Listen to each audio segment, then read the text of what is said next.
In every single alternative universe of fantasy fiction, spellcasters comfortably dominate the entire hierarchy. Some things are just built different and never change.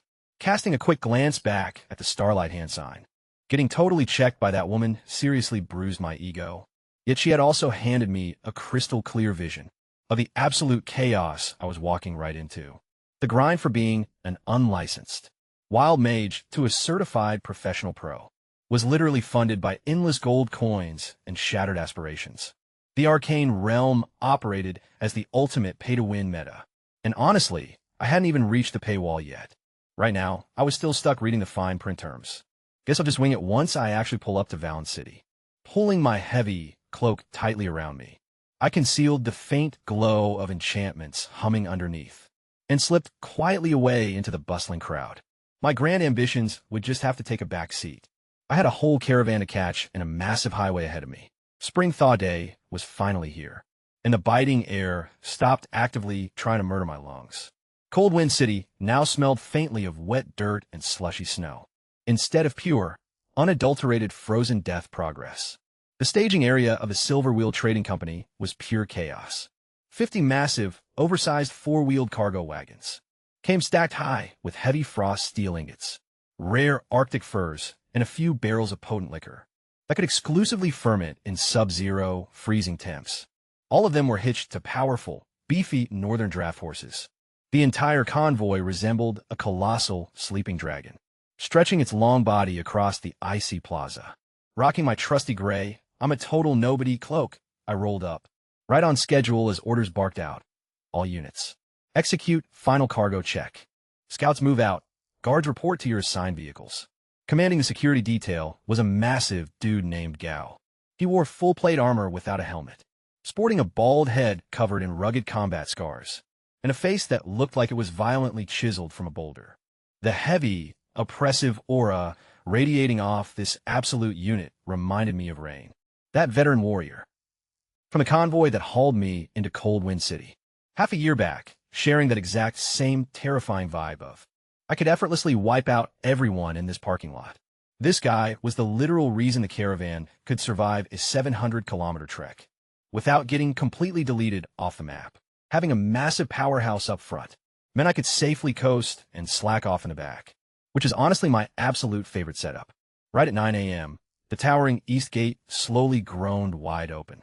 Sloshing sounds echoed as hooves trampled through semi-thawed slush puddles. As the convoy rolled forward, I occupied the corner of an open cart. Gazing backward, I watched the gargantuan city gates shrink in the distance. What a low-key surreal moment that half a year ago, I had walked through those exact same gates completely clueless. I understood zero about the class hierarchy, let alone the guilds or specializations. Total zero, just a thoroughly bewildered transmigrator stuck in a starving orphan's vessel. Fast forward to now.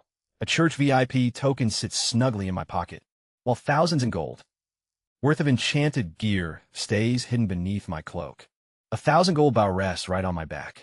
Soloing level 3 bosses had become my thing.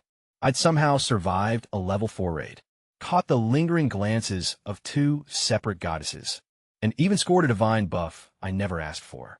Life is seriously wild like that. Right as we finally cleared the massive city ramparts, 2 enormous, deep blue banners snapped open at the vanguard of the convoy. Emblazoned with silver wheel insignias, they rep the official company logo. A weather-beaten, middle-aged adventurer riding in my cart let out a harsh snort. Those flags broadcast a crystal-clear message to every single bandit out here. Protection fees have been fully settled. Mess with us, and you're violating the code of both the mainstream syndicate and the criminal underworld. 0 people dare to touch a caravan that's paid up. Turns out the ultimate security wasn't sharp steel blades, but rather cold hard cash and heavy reputation. Classic, sounds like a total vibe, I remarked, which basically means we can actually catch some decent ZZZs. The veteran looked me up and down, taking in my youthful face, smooth skin, an expensive bow before immediately mentally tagging me as some rich kid trying to play pretend adventurer. If you're looking to catch beauty sleep, pal, go home and cuddle a teddy bear instead. This is the brutal wilderness where human bandits might follow rules. Those starving monsters definitely do not. If things go completely sideways, crawl right under the wagon floorboards, and stay out of the crossfire. The other 4 mercenaries sharing the cart let out muffled chuckles. I flashed them my most harmless, Bambi-eyed, innocent smile. I really appreciate the solid advice, sir. I promise I'll play it safe. Good. Let them keep thinking I'm a totally sheltered rookie. Low expectations are honestly my absolute favorite cheat code. One of our camouflage trek started out boring as hell. That veteran wasn't lying about the intimidation flags. Since my passive forest echo skill had already picked up at least 3 separate groups of scouts, surveilling us from the dark tree lines. Every single one backed off after seeing the banners. Money talks. We camped at dusk on flat, open ground. 60 kilometers from the city, good visibility everywhere. Except a thin pine forest to the south. Hired adventurers handle outer perimeter. Do not approach the core. Cargo wagons without permission. Standard protocol. The company didn't trust temporary hires. Their own elite guards handled the inner security. Fine by me, let's work. I pitched my tent near the river out of the wind, away from everyone else. The other adventurers were around the campfire drinking, eating hot soup, swapping stories. I went straight into my tent and closed the flap. Maintenance time out came the bottles. Shadow Veil oil, that black stinky miracle goo. I poured some onto a cloth and started coating every piece of equipment. The smell was like someone left salted fish in a sauna. For a month, this stuff is absolutely vile. But without it, I glow like a human nightlight. After dark, every moth within a kilometer would mistake me for the sun. After coating everything, the enchantment glow finally dimmed to a respectable, matte black-looking plane and broke again perfect. Then I sat cross-legged and activated Forest Echo. At max level, the world transformed. Wind became visible lines of flow. The pine trees swaying the river's current. The snoring of adventurers 50 meters away. All rendered as precise 3D data in my mind. A 300-meter radius sphere of total awareness. Centered on me in this world. People who trust safe zones. Have grass growing 3 meters tall on their graves. I close my eyes and maintain deep cellular vigilance, while looking like a sleeping nobody. First half of the night, nothing. Just some drunks stumbling out to pee. Second half, the darkest hour. Moon buried behind thick clouds. The world pitch black, my eyes snapped open. My detection web was screaming. At least 100 contacts. Approaching from multiple directions and closer in. 15 individuals had already breached the outer perimeter, without triggering a single alarm. Either the guards totally blanked during the rotation, or these intruders were low-key stealth masters. I knew it, rocketing out of my sleeping bag, like a coiled spring trap. I called it because there has never been a single escort gig, throughout the history of any realm, where you can actually cruise the whole way. Not even one. Didn't they claim the protection fees were squared away? I snatched up my oil-stained and completely basic-looking bow, while internally raging over broken promises and false advertising, sleeping fully armored always. Just because I'm super paranoid. From reading way too many light novels, where the main character gets ambushed in their skivvies. Not today. Outside it was dead silent, with the camp completely clueless that the corporate sentries had dropped the ball, or just hadn't reacted yet, while on my mental 3D radar. 15 crimson dots crossed the perimeter line, with the front one sprinting right toward my zone. I burst out of the tent, skipping even a glance at the incoming threat, because I didn't need to. My Forest Echo had already locked onto the target's throat. In my head, drawing the string and releasing twang. A single crisp bowstring snap, cutting through the quiet night like a lightning bolt. A dark, energy-wrapped projectile slammed into the twisted shadow, rushing the sleeping tents. So much for a peaceful snooze. So much for those flags keeping us secure. So much for a chill road trip straight to Valentine City. Man, I seriously hate being right about this stuff. Morning rays tried to pierce the heavy river mist, though the atmosphere still tasted like old blood and scorched debris. That sudden raid escalated into a frantic 30-minute brawl. And honestly, the Silver Wheel Trading Company handled the chaos like absolute pros. These guys are insanely good at their craft. When I exploded out of my canvas last night, I fought my way back to the outfit's primary defensive line, utilizing my signature 3-beat footwork. Yeah, a handful of outer scouts got wiped out before anyone could respond. But following that, the company's counterattack was surgical. Zero panic and no wasted magic scrolls. As shield bearers locked into a solid wall. A tight shield wall went up in a split second. Covering fire was poured down by archers stationed right behind them. Everything operated smoothly like a well-oiled war machine. That setup was straight out of a defensive playbook. Somebody needs to hand these guys a coaching trophy. When the dust settled, I watched figures in dark robes roaming among the fallen enemy bodies, carrying heavy ledger books alongside sacks of gray dust. They were combat accountants, sprinkling that strange powder right over the wounds to trigger some wild alchemical reaction. Vibrant colored glows flashed to show exactly who took down whom. Total kill tracking, loot distribution, and even automated payroll processing all at once. They literally had a foolproof system designed to turn dead bandits into fat paychecks. This wasn't just combat. It felt like a paid grind session backed by corporate HR. That stray arrow of mine from last night, the one I loosed before even stepping out of the tent, somehow got logged as my first official kill. A sweet bonus payout right on top of my base contract. As the corporate rep approached my wagon to verify my bounty reward, my fellow passengers started viewing me in a different light. The wealthy kid with the fancy bow had surprisingly earned a tiny shred of respect by, actually taking someone out. The vibe inside the wagon felt a bit warmer this morning. Sheer bloodshed will do that. Old smokestack, that rugged, middle-aged veteran who advised me to crawl onto the wagon, sat in the back, quietly cleaning a heavy crossbow. That looked ancient as time itself. Those attackers last night. Something felt off about them. How so? I asked, leaning forward in the cramped space. Local thugs have been paid off by Silver Wheel for years now, but those guys' weapons and retreat horns came straight from out west, total outsiders. They have zero honor code and only care about the cash. No wonder they completely ignored the warning flags. Another swordsman grumbled. Though honestly, they weren't even that tough. We should have hunted them down. Old smokestack shot him a look like he was absolute garbage at thinking. You think this is some noble knight's duel? This is strictly business. Even if they managed to wipe out every single one of us, how many of their own would even survive? It's simply not worth the ROI for either side. Fair point. Their fallback maneuver last night was strangely methodical. Even their fallen comrades were hauled away. Drill sergeant disciplined. Pro outlaws think they're rolling back around tonight. I threw out absolutely. That was just a trial run last night to size up our walls. Once beasts like these catch our scent, they won't back off until they've ripped us to shreds. He nailed it. Total mind games define the next 4 days. Sunny skies by day. Weather was chill. Gorgeous views, practically a vibe. Nighttime, pure nightmare fuel. Every single night, without fail, hitting early or late. No predictability. Toxic fog rolled in. River paths shifted to drown our camp. Phantom noise tricks everywhere. Low-tier monsters were literally weaponized against us. Some nights brought a single wave, sometimes hit-and-run tactics. They would pull back to let our guard drop, waiting right until we unwound, before blindsiding us from a totally different flank. Whenever we suited up expecting a massive siege, they would just loose a few stray arrows from the edge, light a couple of fires and ghost out. Whenever we shrugged it off as casual trolling and relaxed our defense even a fraction, they would rush the barricades head-on, like rabid dogs trying to loot the supply carts.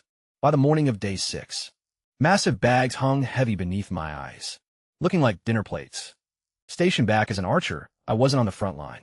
Yet I watched enemy rogues ghost past our perimeters unseen, slaughtering guards and adventurers alike. My reflexes barely beat out the fallen by mere seconds. Time and time again. So every night, Forest Echo was cranked to maximum. Gravity sensing active. Breathing techniques pushed to full throttle. Every single sensor I owned blared at peak capacity for hours. After 4 days, my grand vision of coasting through this gig as some lazy NPC was officially dead. Their cheap psychological warfare had finally gotten under my skin. Fuming and bone-tired, I was losing it, even catching myself dreaming about rushing out to fight them and tracking them down myself on the low-key. Yeah, old smokestack kept rotating 2 iron balls in his palm, man, staring right at me while I boiled over with suppressed rage, looking totally unfazed. Chill out. Young blood, just chill out. I snapped back. They're not going to quit. They're trying to break us what? The madder you get, the more pumped they become, living their best lives honestly. They're just waiting for you to completely lose your cool, to make a reckless solo move and mess everything up. Exhaustion is what they need to shatter our defense line, so they can flood through the opening.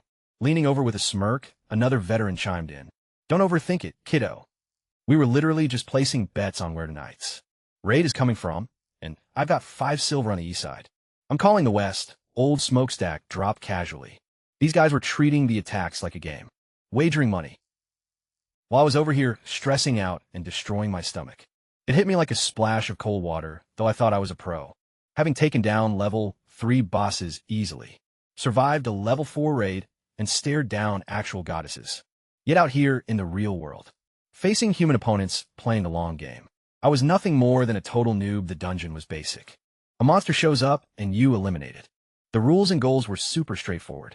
This, however, was a brutal war of attrition against smart, patient rivals who calculated every move, treating violence like a simple business expense. And I almost walked right into their trap by letting my emotions take over these old-school vets on my wagon. Couldn't touch my raw combat power, yet their survival instincts were leagues ahead of mine. They understood something I had totally forgotten. I was just a hired cogs in a massive machine. A cog doesn't need to demolish the enemy headquarters. A cog just needs to stay firmly in place. There will always be someone around to school you. Dropping timeless wisdom. That was spot on, so I took a deep breath. The bloodshot look in my eyes didn't vanish instantly, but that frantic, heated energy finally drained out of me. Swapped for a much colder mindset. Steadier and infinitely more patient. Eat when it's time to grub. Sleep when it's time to crash. Yanking a piece of beef jerky from my pack, I tore into it, as if the snack had personally disrespected me. Old smokestack. Watch my whole vibe shift right then and there, and I caught a low-key flicker of respect in his eyes. Making it to Valen City in one piece is literally the only W that counts. As for those bandits, he gave my shoulder a casual tap. That's Captain Gal's headache. Not ours, since we're just temps. The wagon kept jolting down the trail. While out there in the pitch-black wilderness, wolves were watching, lurking, brewing up tonight's main event. Yet I was totally done playing their game. Eat, sleep, shoot things, stay alive. Get that bag. That's the gig, plain and simple. Freezing rain was coming down hard, delivering the absolute worst weather possible, with icy water seeping through every seam of my armor, draining away my core temperature, and dulling both my sight and hearing. Spring around these parts is basically winter's passive-aggressive ghosting. Crouched low behind a boulder with my cloak totally soaked, I probably looked like a miserable, waterlogged mushroom. Though mentally, I was locked in thanks to old smokestack's pep talk earlier. I had finally learned how to preserve my stamina, shrinking my forest echo range down to just 10 meters, to maintain quick reflexes, while keeping mana costs low enough to last all night. If you're standing outside my bubble, that's your problem, not mine, as I watched distant flashes of steel and fireballs lighting up the dark, with absolute zero emotional attachment. Judging by the pattern, this was just another standard harassment run. They had kicked things off earlier tonight, hitting the first half instead of the second, probably hoping to clock out and head home early. Punch the time card, loose a few arrows, and call a day until 5 minutes later, when my gut told me something was off. My detection perimeter was suddenly picking up. Way more infiltrators than usual. Normally, 2 or 3 rogue agents would slip through, only to get intercepted by the guards.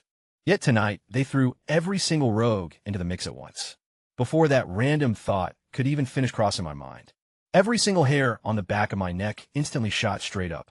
There was zero whistling wind, just the deadly, high-speed, slicing sound of rain being torn apart. Pure killing intent came out of nowhere from my complete blind spot. Running low on time, my body completely bypassed my brain and moved purely on raw instinct. I somehow managed to jerk my torso sideways. A toxic, glowing blue dagger slammed violently into the hard stone right beside me, splashing vicious sparks right where my head had been a second ago. The assassin, clad in sleek black leather armor and wrapped in dark robes, froze in place for a split second. That single missed strike and tiny moment of hesitation gave me all the opening I needed. I pulled a move that probably looked totally goofy and completely undignified. With a sharp snap, I thrust my lower body forward. The mouth of my heavy arrow quiver flew wide open and aggressively barfed out dozens of paralysis-coated throwing stars, just like a high-pressure pneumatic nail gun. You see, my custom quiver had been given a pretty gnarly special enchantment. A rapid-fire build modeled after a terrifying deep-sea porcupine that launches toxic spikes using intense compressed gas. That rapid designation didn't just mean quick and easy arrow retrieval. When things got super sketchy in an emergency, literally anything stuffed inside would get blasted out at absolute shotgun velocity. At point-blank range, and with such a dense swarm of sharp projectiles flying everywhere. That unfortunate rogue instantly turned into a living pin cushion. A full-body acupuncture session, exclusive paralysis edition. He spasmed once before completely face-planting straight into the thick mud. I didn't even bother giving him a second glance. Bow drawn back high with crackling lightning. Arrow already flying, I effortlessly took out 3 more closing rogues using smooth dance steps. And quick repositioning, just a silent, hyper-efficient combat routine. Right at that exact moment, the ground beneath our boots suddenly started trembling violently. Muttering, "What now?" I snapped my gaze to the left and felt my stomach drop right to my toes. Oh man, dozens of massive pitch-black shadow panthers suddenly burst through the sheets of rain, looking like streaks of dark, deadly lightning. Riding on top of their backs were fully armored knights gripping heavy lances. It was a legitimate cavalry charge, an actual full-scale military cavalry charge. Not just some cheap bandit cosplay. This wasn't any ordinary street gang out here. This was a heavily trained, professional military cavalry unit making their move. Our outer defense line tore apart just like cheap wet tissue paper. Those relentless knights didn't even bother slowing their momentum. Their sharp lances carved out an instant highway of fresh blood, cutting straight through our perimeter security guards and punching directly toward our heavily protected inner cargo circle. This was it, the main event and the big play. Those 6 grueling days of constant harassment were just a boring setup, while this insane assault was the real punchline. Time to run for the inner circle, hell yes. Even though the strict company rulebook clearly stated that unauthorized retreats could literally get you executed on the spot by our own internal disciplinary squad. Yet the entire defense line was totally wiped out. Hanging out in the open was just plain suicide, with extra steps, so I flashed my spotlight on and bolted straight toward the wagon fortress. 3 riders peeled off from the main force and formed a wedge aimed directly at me. 3 shadow panthers moving so fast they left. After images, their riders' battle auras merging into a single, combined lance of killing intent, pointed at my midsection way too fast. I couldn't reach the inner circle before they caught me. Time to pivot beat 1. Approche bombe. MUD explosion after image déployée. Frozen in a bow drawing pose. 2 spotlights fired for extra distance. Dance step energy channeled into the clone. 2 arrows launched simultaneously from separate angles. The 3-rider squad deflected both, while barely slowing down, by me maybe a second. Their momentum was completely unstoppable. Guess it is time to drop the heavy artillery. Deep in my consciousness, the hourglass turned golden. Sand began to fall, bullet time activated. A raindrop froze right on my eyelash, refracting distant firelight into a tiny crystal. The panther's fangs the lead knight's snarling grin. Individual mud particles kicked up by hooves. Everything shifted into slow motion, thick and syrupy, like the whole world was drowning in honey. My right hand locked onto an arrow. My pinky plucked the bowstring 3 times, in a specific pattern, a special fingering technique that triggered the bow's resonance chambers. Simultaneously, dark fire wind. 3 elements converged on one single arrowhead. My bow had earned its own blue enchantment weeks ago, from a sonic attack monster on level 5. 5-star Requiem Resonance Bow. The bowstring functioned as a musical string. Special plucking techniques caused the echoing wood chambers to harmonize, fusing multiple elements into a single destructive symphony. 3 gemstones ignited at once. Fire ballooned inside wind's acceleration, then got compressed and wrapped by cold, corrosive dark energy, a bomb disguised as an arrow. By channeling wind tech, extra thrust was generated for the shot. Dead set on the lead knight's throat, my gaze narrowed. A tiny gap between helmet and gorget was caught in that frozen moment of time. Pure guiar resonance. Totally turned my bow into an extension of my arm, effortlessly flowing right through wood and string. With 0 resistance, let's go. I loosed the string as the mental hourglass flipped back. In real time, kicked back in.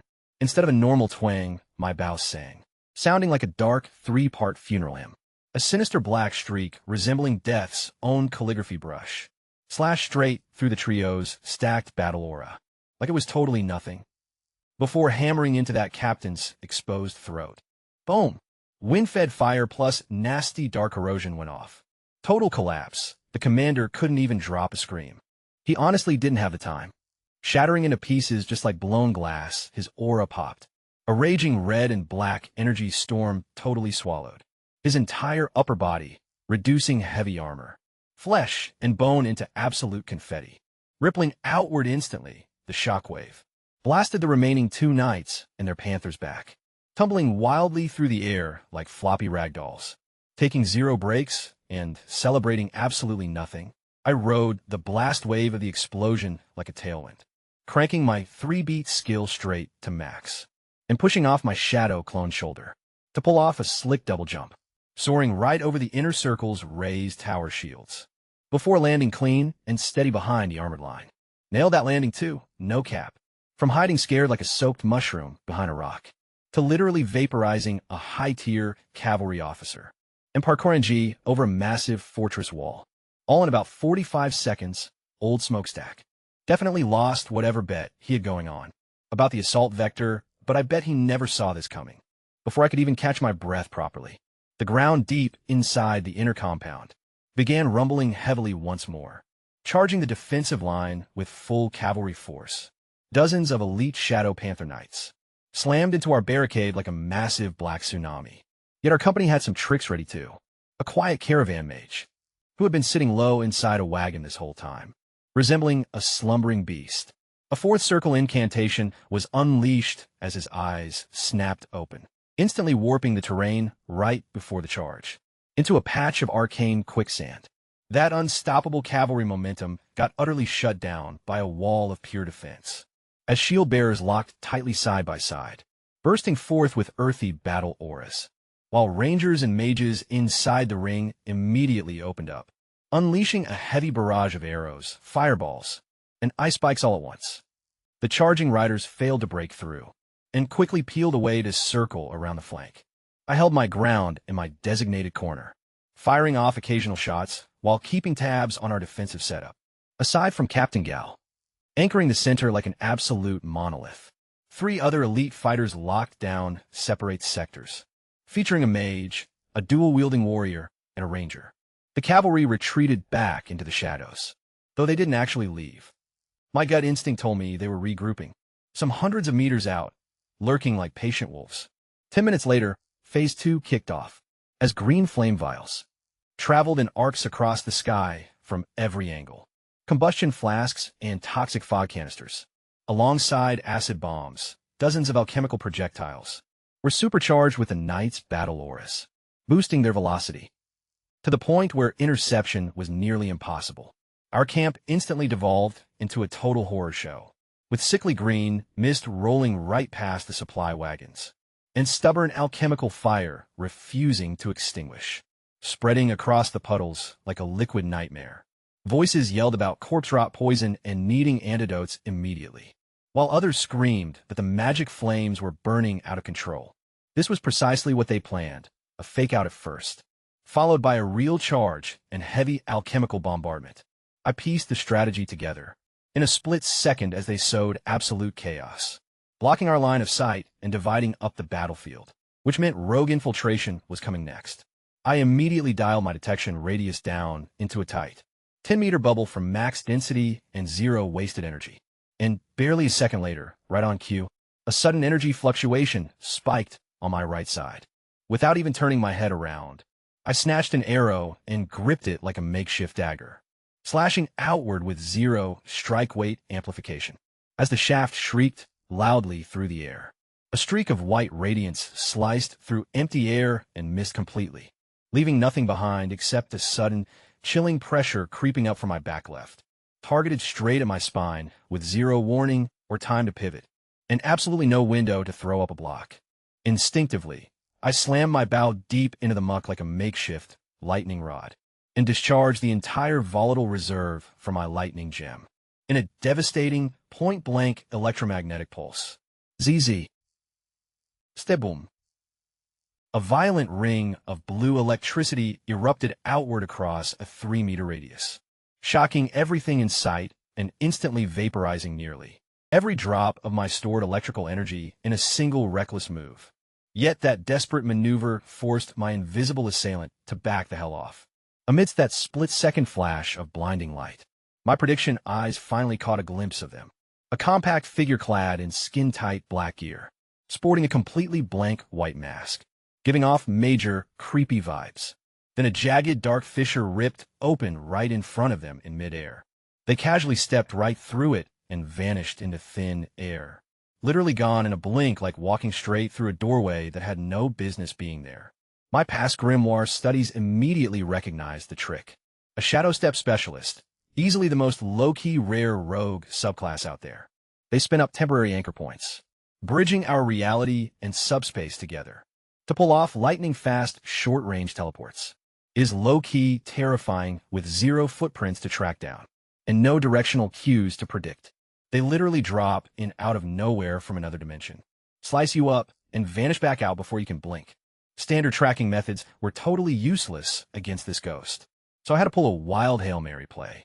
Forest Echo Overload Mode activated. I aggressively hijacked the sensory feeds of every single living organism within a 50-meter radius, from hidden crickets in the damp grass to scared field mice under boulders, and wet moths fluttering through the heavy drizzle. Hundreds of fragmented perspectives flooded my overstimulated brain all at once, seamlessly woven together by my hyperactive prediction eyes, into an all-seeing God-view panorama, leaving absolutely 0 blind spots. This stunt was burning through my mental stamina like high-octane rocket fuel. Luckily, I didn't need to hold it for long. Just 2 meters to my left, a sudden ripple warped the fabric of space, looking identical to a pebble dropped into an invisible pool of water. The subspace anchor began forming, and time effectively flipped its hourglass. Bullet time kicked in as the entire world froze solid. Falling raindrops hung suspended in midair while toxic fog turned into eerie green ice sculptures. Distant sword slashes locked up into motionless photographs, while the rogue was slowly emerging out of the dimensional tear, stranded halfway in and halfway out, clutching a dagger ready to strike. Skipping a proper arrow, I drew back the bowstring halfway, to quickly funnel raw, unfiltered, dark energy straight into a shadow bolt. No physical shaft used here, just pure, concentrated death sent flying at the rogue, even while stumbling awkwardly out of subspace. They twisted their body into a weird S shape to dodge. That shadow arrow just clipped their ribs, taking a chunk of fabric and flesh with it. Thinking they dodged it, the rogue felt a wave of relief, until the wound started burning like hell. There was no blood, just freezing, aggressive, dark energy, chewing through the surrounding tissue like spiritual acid. And to make things way worse, it was eating right through the space around the wound. In a total panic, they dove right back into subspace. But here's the catch they missed. That lingering dark energy was low-key corroding the walls of whatever pocket dimension they were hiding inside, leaving a clear trail, like a streak of black ink drawn across invisible white paper, that only my eyes could pick up. Watching their escape route light up bright, like a living GPS tracker, I flashed a grin. My left hand slapped against my quiver, and a short sword launched out. Not a dart this time, but an actual real-deal blade. I caught it, wrapped it tight in wind energy, and hurled it like a javelin, straight toward an empty patch of ground, about 15 meters to my right where nothing stood, except slippery mud and rain. But right as the sword arrived, a spatial crack ripped open at that exact spot, and the rogue materialized face first into the flying weapon. Clang! They barely managed to deflect it with their dagger in time. Ha! You really think a thrown sword can? Their smug expression died right mid-sentence, because the archer who was just 15 meters away had vanished. And then a sharp rush of wind pressure hit their face. I was right there, standing less than a meter away, dropping down from the sky like a phantom, who teleported by using my dance partner clone as an aerial stepping stone, landing directly on top of my target. Sword's trajectory locked as my bow was pulled to the max, with that fire gem blazing like a miniature sun, right against their forehead pressed tight. Time froze completely while rain drifted past us in slow-mo. The crimson glow from the charged arrowhead illuminated my features, giving off total demon vibes. Confusion shifted into pure horror across the rogue's face, turning into absolute, soul-crushing despair. In half a second flat, I flashed a grin. Run again, I double dog dare you. Boom, the shockwave from my point-blank fire arrow tried launching me straight into orbit. Only I had a backup plan ready. Wind energy preloaded directly onto the arrow tail.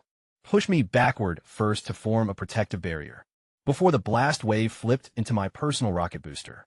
Every single movement skill in my inventory got triggered, turning me into a human pinball machine, bouncing across the chaotic battlefield like a greased eel, swerving past a guard swinging a spear, ducking low underneath a charging cavalry lance, and finally splat. I slammed hard into a heavy supply wagon, situated right in the innermost circle, the VIP zone where authorized personnel only were allowed. Elite guards whipped around instantly, shields and blades locked dead on my face. State your business friendly. Totally friendly, I gasped out from mud, holding up one hand in total surrender, drenched in blood dirt and pure embarrassment. Not looking very intimidating to Captain Gao, that massive bald mountain of a man, who had stayed chillingly calm through this entire apocalypse. Finally looked my way, his gaze lingering on my smoking bow for a second, before a flash of recognition hit him. He signaled his guards to stand down. I melted into a puddle of absolute exhaustion, slumping against the wooden wagon wheel for a quick damage check. My brain felt like someone was stabbing it with red-hot needles. My bow's lightning gem was totally depleted, the fire gem completely drained, and the dark gem sitting at half power. I had burned through my entire arsenal in one chaotic combo, unleashing the electromagnetic pulse, the Godview bullet-time surveillance, the dark energy tracking shot, and that final point-blank execution move. And honestly, that last crazy stunt, teleporting straight onto the rogue's face using my space, while his fancy enchanted blade trick was on full display. The dark arrow had already locked onto him. No cap. Bro was already a dead man walking, period. Going full action hero mode on him wasn't even necessary. Things got low-key intense, so lesson learned, I guess. With trembling fingers, I slammed back a blue recovery potion. Then out came 3 level 3 magic cores, boom. Lightning, fire, and dark elements right there. Each piece was worth a grip of gold on the open market. Glancing at them, didn't even bother. I crushed all 3 against my bow frame like cheap candy wrappers. Piu pie, pop, piu pie when the magic. That hungry bow vacuumed up the raw energy greedily. All 3 gems sparked right back to life, gleaming bright. My bank account was low-key screaming in agony. Yet a charged weapon totally equals survival in this meta. And surviving means you can just grind the loot back later.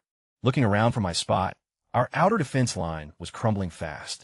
Shadow Panther cavalry kept probing for weak spots aggressively, acting just like wolves circling a wounded elephant in the wild.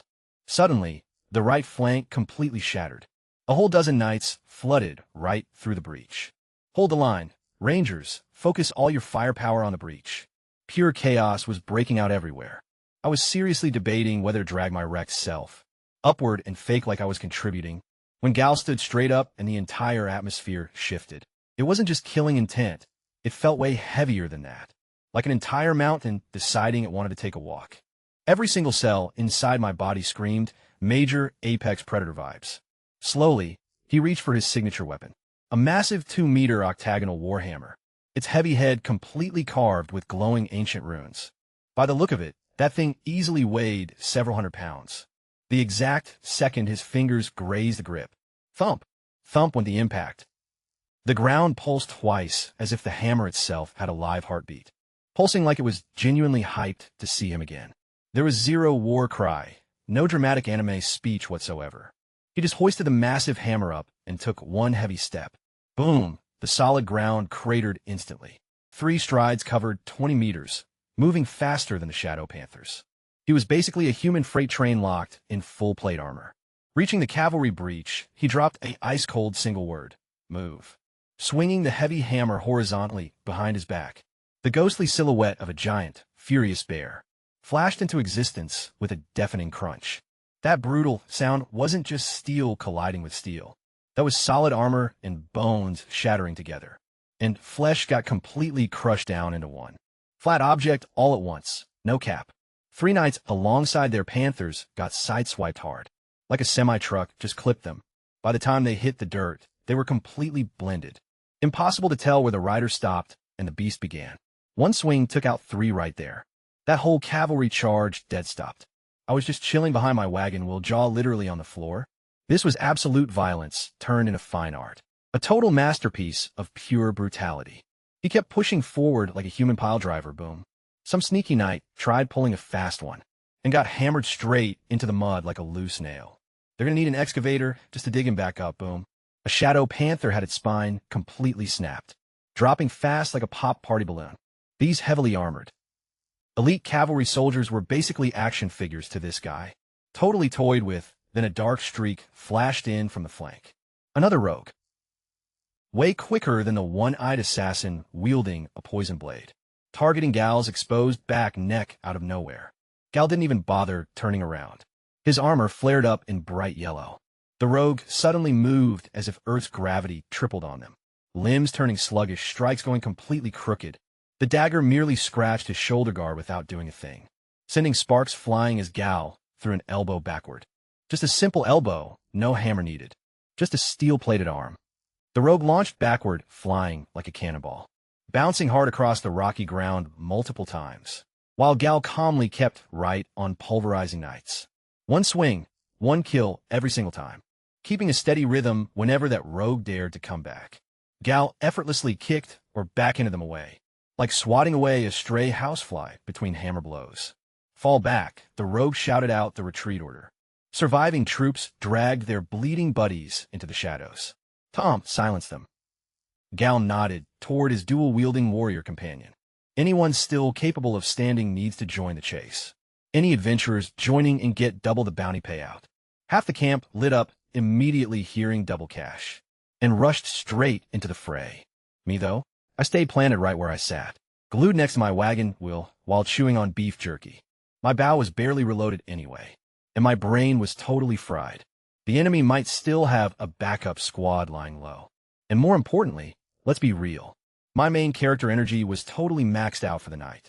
Stepping back out there now meant chasing crumbs at absolute best, and walking straight into a total trap at worst. You never chase after that very last coin, because that's how you lose the whole bag, fam. Shifting my weight against the heavy wooden wagon wheel, I found a chill angle and kept right on chewing my rations. Somewhere out there in the dark, other folks were grinding for double payout in the arena.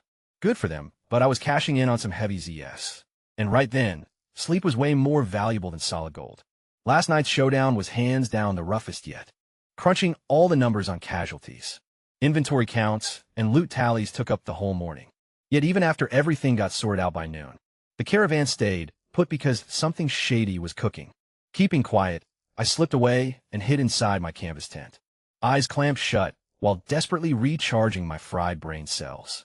Every single minute of downtime felt priceless. Then right around 2 p.m., heavy hoofbeats thundered into the camp. Roughly 50 uninvited strangers came riding in, rocking zero matching uniforms.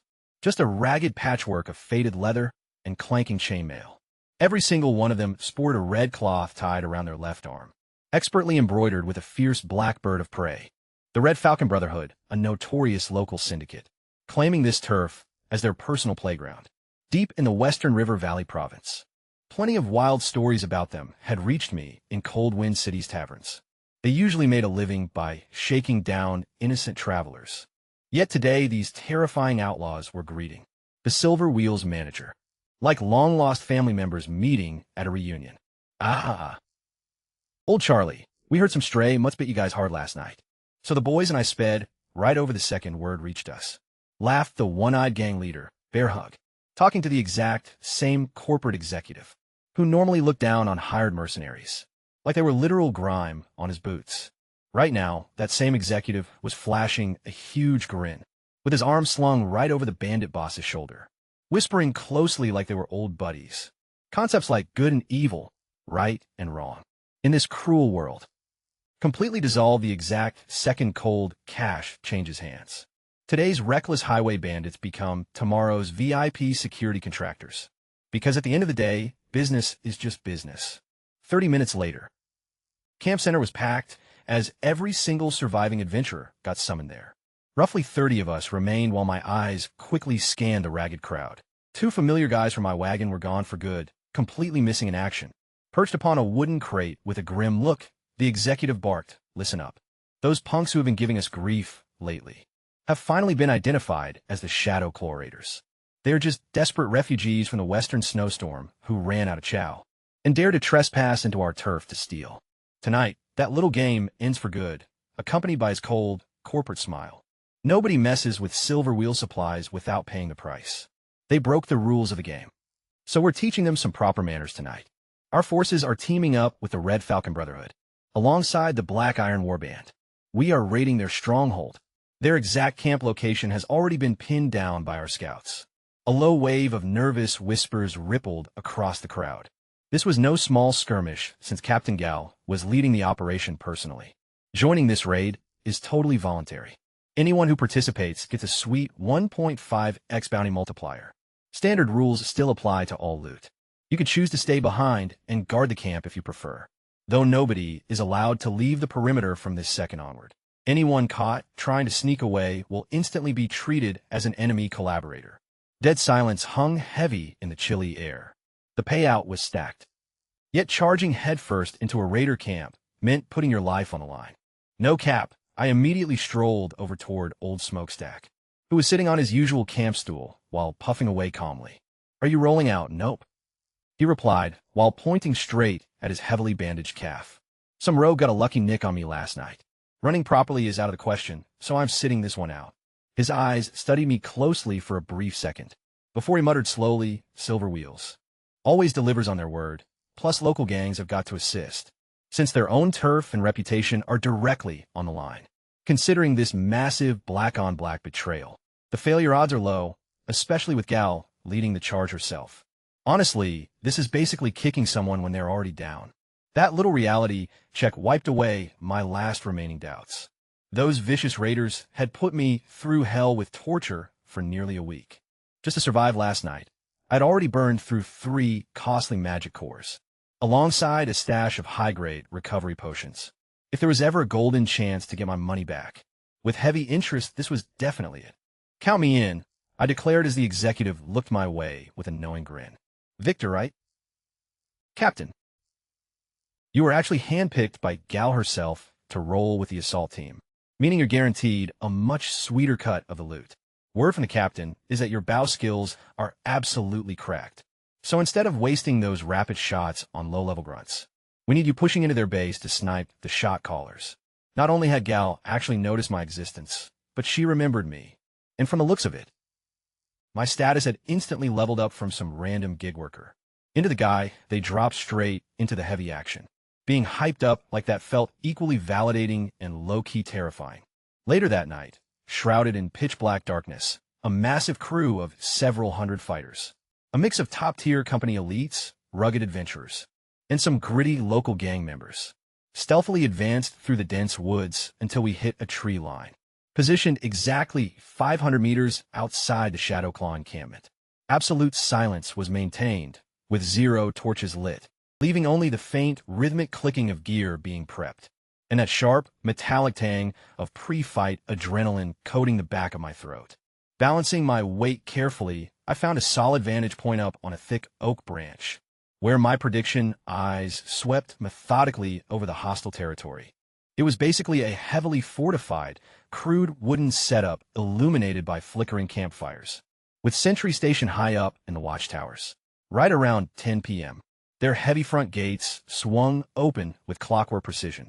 Slipping into the night, a strike team of about 50 guys mobilized, making a beeline straight for where our caravan was parked.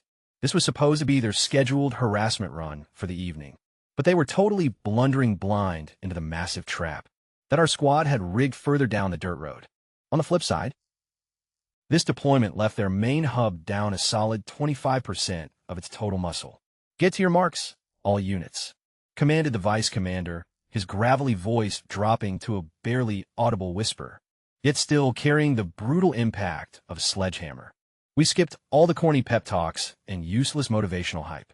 Instead, every single person faded into their designated spot without a sound. Twang! From a high-ground sniper perch right above me, the opening shot was fired.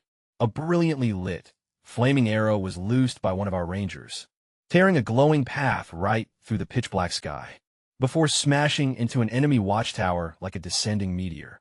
Boom! A deafening explosion of wood splinters. And erupting flames violently tore the quiet night wide open. That absolute chaos was our green light to execute. Exploding out from the cover of the trees, 100 frontline brawlers surged forward, roaring at the top of their lungs like wild, uncaged tigers. With blades fully drawn, they bulldozed into a base that was instantly thrown into sheer panic. While down below, it was pure mayhem. Dozens of ranged fighters and I held the high ground, painting the air above with a relentless canopy of death. Blazing fire arrows, crackling arcs of lightning, and jagged spears of ice, combined with glowing magic missiles to unleash a straight-up biblical downpour of destruction. The dark night sky rained fire down across the camp. My bow was whipped out in a flash, as the red glowing fire gem helped me lock on a target number 1. Talk about an insane plot twist.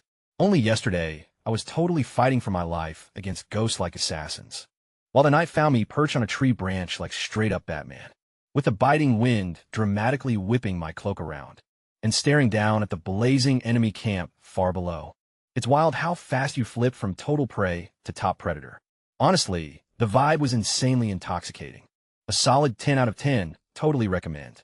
One major fatal flaw plagued the Shadow Claw Raiders, because they rolled as a nomadic crew. Having no permanent base meant zero proper stables. Their precious Shadow Panthers, those terrifying war cats that have been totally ruining my beauty sleep for a week, were cooped up in a flimsy wooden corral, totally exposed with zero overhead cover. Boom! Target totally locked and loaded. My gaze zeroed in hard on the absolute biggest beast in the pack. Level 3 magical monsters that regular folks would view as pure nightmares. Well, I just saw juicy blue loot. Though here is the catch with this whole setup. You can't just strut up to someone else's kill and start aggressively fondling the corpse like a weirdo. Rules are rules regarding loot distribution around here, since the company employs hardcore battle accountants who track every single assist, down to who eliminated what, meaning I needed my gamer tag stamped on as many panthers possible without actually executing them quite yet, just tagging them up like a wildlife researcher on caffeine, except traded out for arrows and raw violence. My shooting glove got a quick flex, fully enchanted with swarm will for independent arrow control. 8 deadly arrows were slotted onto the tight bowstring in a wide fan spread. Precision headshots weren't even necessary at this close range. Spreading the wealth was the whole game, so twang went the bow. A swarm of 8 arrows launched out like furious angry wasps, with each projectile curving toward a completely different target, deliberately avoiding fatal spots to clip thighs and flanks instead, and taking aim at their butts, yielding maximum coverage while keeping lethality way down. Hang on just a second, don't flatline too fast. Let me lock my name onto the official attendance sheet first, before those strict battle accountants trace every single wound to calculate exact damage contribution percentages, and loot shares were distributed accordingly based on that, provided my arrows remained embedded in the targets. A valid excuse would later be secured by me to inspect the hide quality closely by firmly placing my hands on a corpse. You can totally see where this is heading, right? Those wounded panthers literally went off the rails completely, smashing straight through the flimsy wooden fences and trampling their very own riders underfoot, turning the entire cavalry staging zone into an absolute circus, which was low-key what I wanted all along. Chaos basically equates to free real estate, and more opportunities mean extra things to shoot and tag. Every little mosquito bite hit adds up to the grind. Every single assist genuinely matters. Small gains compound into massive plays over time. That's my mindset, and I'm not too proud to swipe some assists. I'm practically an economist of violence out here. Down below, the firefight escalated real fast. The raiders bounced back from their initial shell shock, much quicker than anyone expected. They were seasoned criminals after all, no doubt about it. Half-dressed fighters came pouring out of the tents in droves, many of them instantly getting turned into walking porcupines. Yet the survivors quickly began using the terrain for cover, while launching fierce counterattacks. The rogue players were definitely the worst part. Once those shadow-class assassins flooded the battlefield, us ranged fighters could no longer just stand out in the open safely. Two rangers standing off to my left suddenly had their throats slit by sneaky infiltrators. They never saw coming, so I switched straight to guerrilla mode, with Forest Echo running at full power, picking up every rustling leaf and tiny insect paws. I glided through the green canopy like a silent Black Panther, only pausing for half a second at any given time to lose 2 or 3 support arrows before shifting positions. These rabid dogs were definitely biting back hard now. Still, fighting rogues inside a forest on their own terms would be totally exhausting, whereas fighting them on my terms, using hit-and-run tactics while never staying parked in one spot, made things much easier. They were the ones under a ticking time clock, not me, and the skirmish wrapped up much faster than anticipated. Both local gangs went all out on the offensive. The Red Falcon Brotherhood and the Black Iron Warband definitely earned every single copper of their protection fee. Tonight, there wasn't even a hint of betrayal in the air, though I've been lurking near the edges just in case.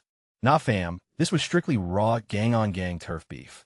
Wild stuff, though that elite rogue from last night's chaos, the one who went toe-to-toe against Captain Gal, completely ghosted, utterly vanished into thin air.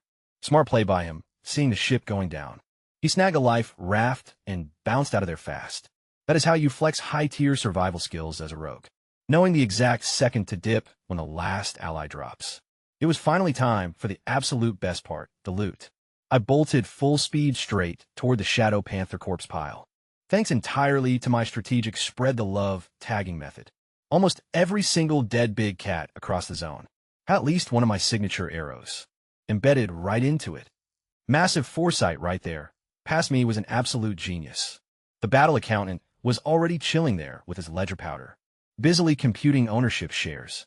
I waited patiently while flashing numbers, wearing my most wholesome, generous expression. Take your sweet time tallying the coins, sir. There is zero rush at all, I waved magnanimously. I'm just going to inspect if these hides took any damage. You know, strictly for accurate market valuation purposes. Would not want to overcharge for pelts. I might have accidentally wrecked. I squatted down right beside the largest level 3 panther, my hands gently pressing against its still warm hide, with the tender concern of a certified fur trader.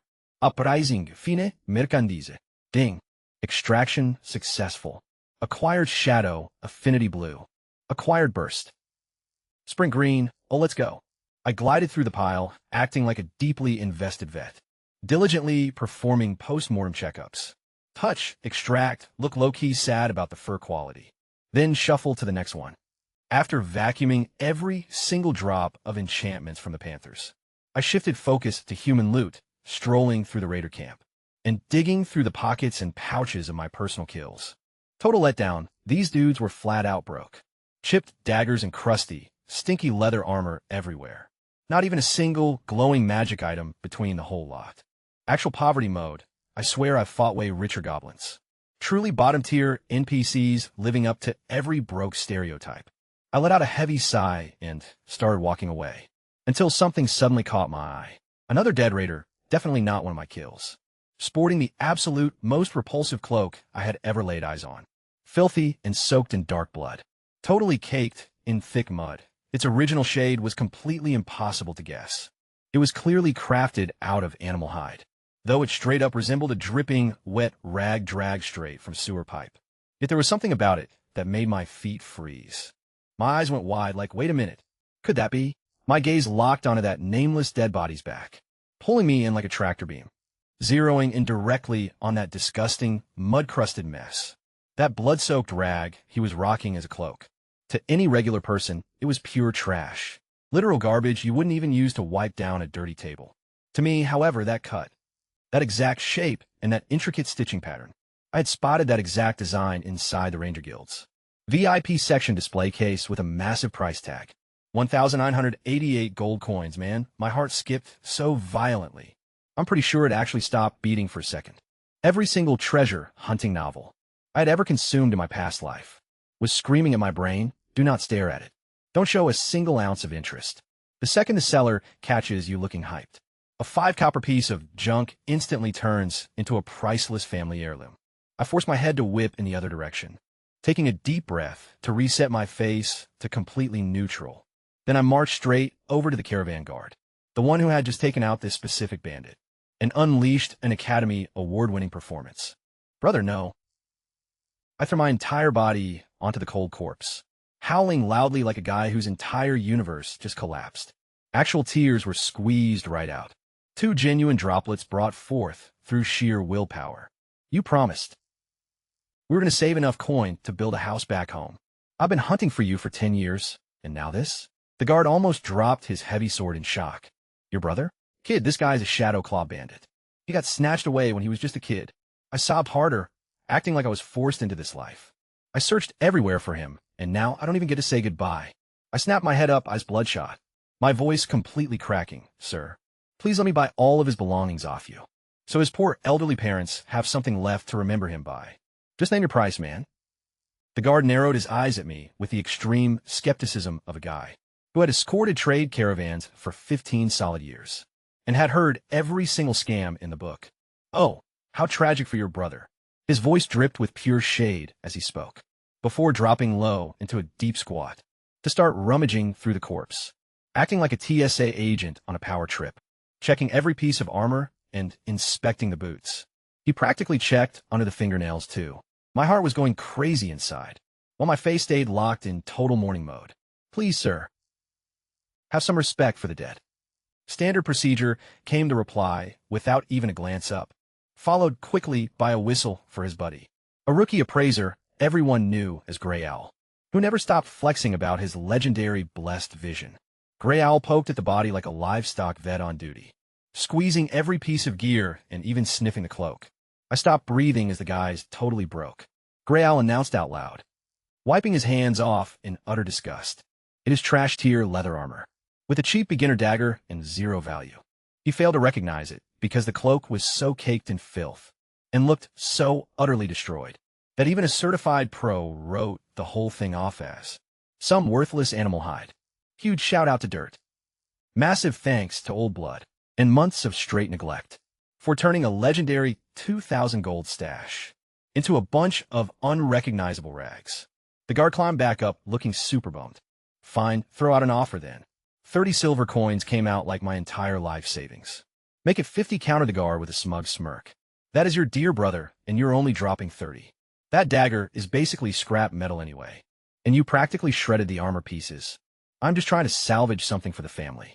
It has got to be at least 1 gold piece. You are daylight, robbing me, let us say 60 silver. 90 says 70. That is my final offer, or else I'm burying him right here on the spot and saving myself the hauling fees. We ended up haggling over a corpse like 2 locals, bickering over clearance veggies at a farmer's market. Any thought of the dead man's honor was long gone. This was pure low-stakes business, so 75 silver is a deal. I started counting out the coins with a look of pure physical agony, as if each silver piece was being yanked out like a tooth. With a grin, the guard snatched the cash and waved me through. Grab your bro and get lost already. The entire body was shoved straight into my spatial backpack. No sweat, and much obliged for your hospitality, officer. Then I kept my stride super steady. Calm steps, absolutely 0 jogging. Definitely not running at all. Even though every single nerve ending was screaming at me, too. Bolt straight into the timberland, cackling like a total psycho deep among the pines. Once I was low-key isolated, my pace instantly shifted from a chill walk to road runner mode. Fast as hell. Body hauled out, pit dug. Corpse 6 feet under. A sturdy tree branch jammed right into the dirt as a crude headstone. Man, I haven't the foggiest who you used to be, but that 75 silver completely covers your burial package. Try coming back as a decent dude next time around. Instantly, I ripped that nasty cloak off and practically sprinted down to the rushing river, scrubbing away layers of hardened, crusty blood, thick mud, and Lord knows what else dissolving into the current. Beneath all that filth, a rich, almost mystical blue-gray shade finally surfaced. The fabric felt strangely alive right beneath my fingertips. My cheat system immediately backed up, while my eyes already suspected. Grade 3 wild beast soul cloak, currently unlinked. Crafted out of fierce wind, eagle feathers, massive grizzly dorsal pelt, and pitch black panther underbelly hide. This leather houses 3 ferocious beast souls that only elite hunters could ever dream of mastering. channeling the raw roar of the wild within. Oh man, this is it seriously. I threw a fist pump so aggressive I nearly tumbled into the drink. This was a Premier Ranger Beast King specialization gear piece. The kind of high-end equipment that usually demands paying a high-tier druid to execute complex soul-bonding rituals, starting at a grand minimum in gold coins plus travel expenses, room and board included, while per soul activation fees get billed separately on top. Back when I first spotted an identical cloak on display in the guild's VIP showcase, I stared at the astronomical price tag, glanced at my empty pockets, and slunk away completely defeated with my tail tucked. And now, I was gripping that exact tier of legendary gear right in my hands. Total investment cost for this jackpot: 75 silver coins and one Academy Award-worthy crying act. Scoring a 2,000 gold cloak for just 75 silver feels unreal. That's literally a 99.96% price slash. I hugged this precious garment close like it was my actual newborn, and grinned so hard my face straight up hurt. Who even needs discount codes when your acting game is top tier? The real dilemma, though: how on earth do I activate this thing without being a Beast King Ranger, or having some random druid on my speed dial? Alright, I've literally got a cheat system. You know what, forget it. You and I are locked in for this activate. Hardly had my mental energy brushed against the fabric when three totally separate consciousnesses slammed straight into my skull, starting with a blazing inferno bear, followed by something cold and slippery like a black panther, and finally an arrogant hurricane of a winged eagle. Let's kick things off with the flying menace first. Reaching out for the eagle's mindscape, boom. The physical world dissolved as I materialized on a rocky cliff, drifted inside a strange spiritual void. Gales howling violently overhead before a massive golden eagle, flaunting a wingspan over 5 meters. Dove bombed straight out of the clouds like a feathered missile. Its eyes blazed with intense Ibanoan energy, while razor-sharp golden talons locked onto my face. Oh, so we're really playing on hard mode today, huh? Tiny hitch in the plan within this mental arena. I was completely stripped of gear, lacking any bow, devoid of arrows, and missing a sword. It was just me, my bare fists, and a wildly furious bird, built like a compact airplane. The cliff ledge was minuscule, leaving zero room to dodge or kite.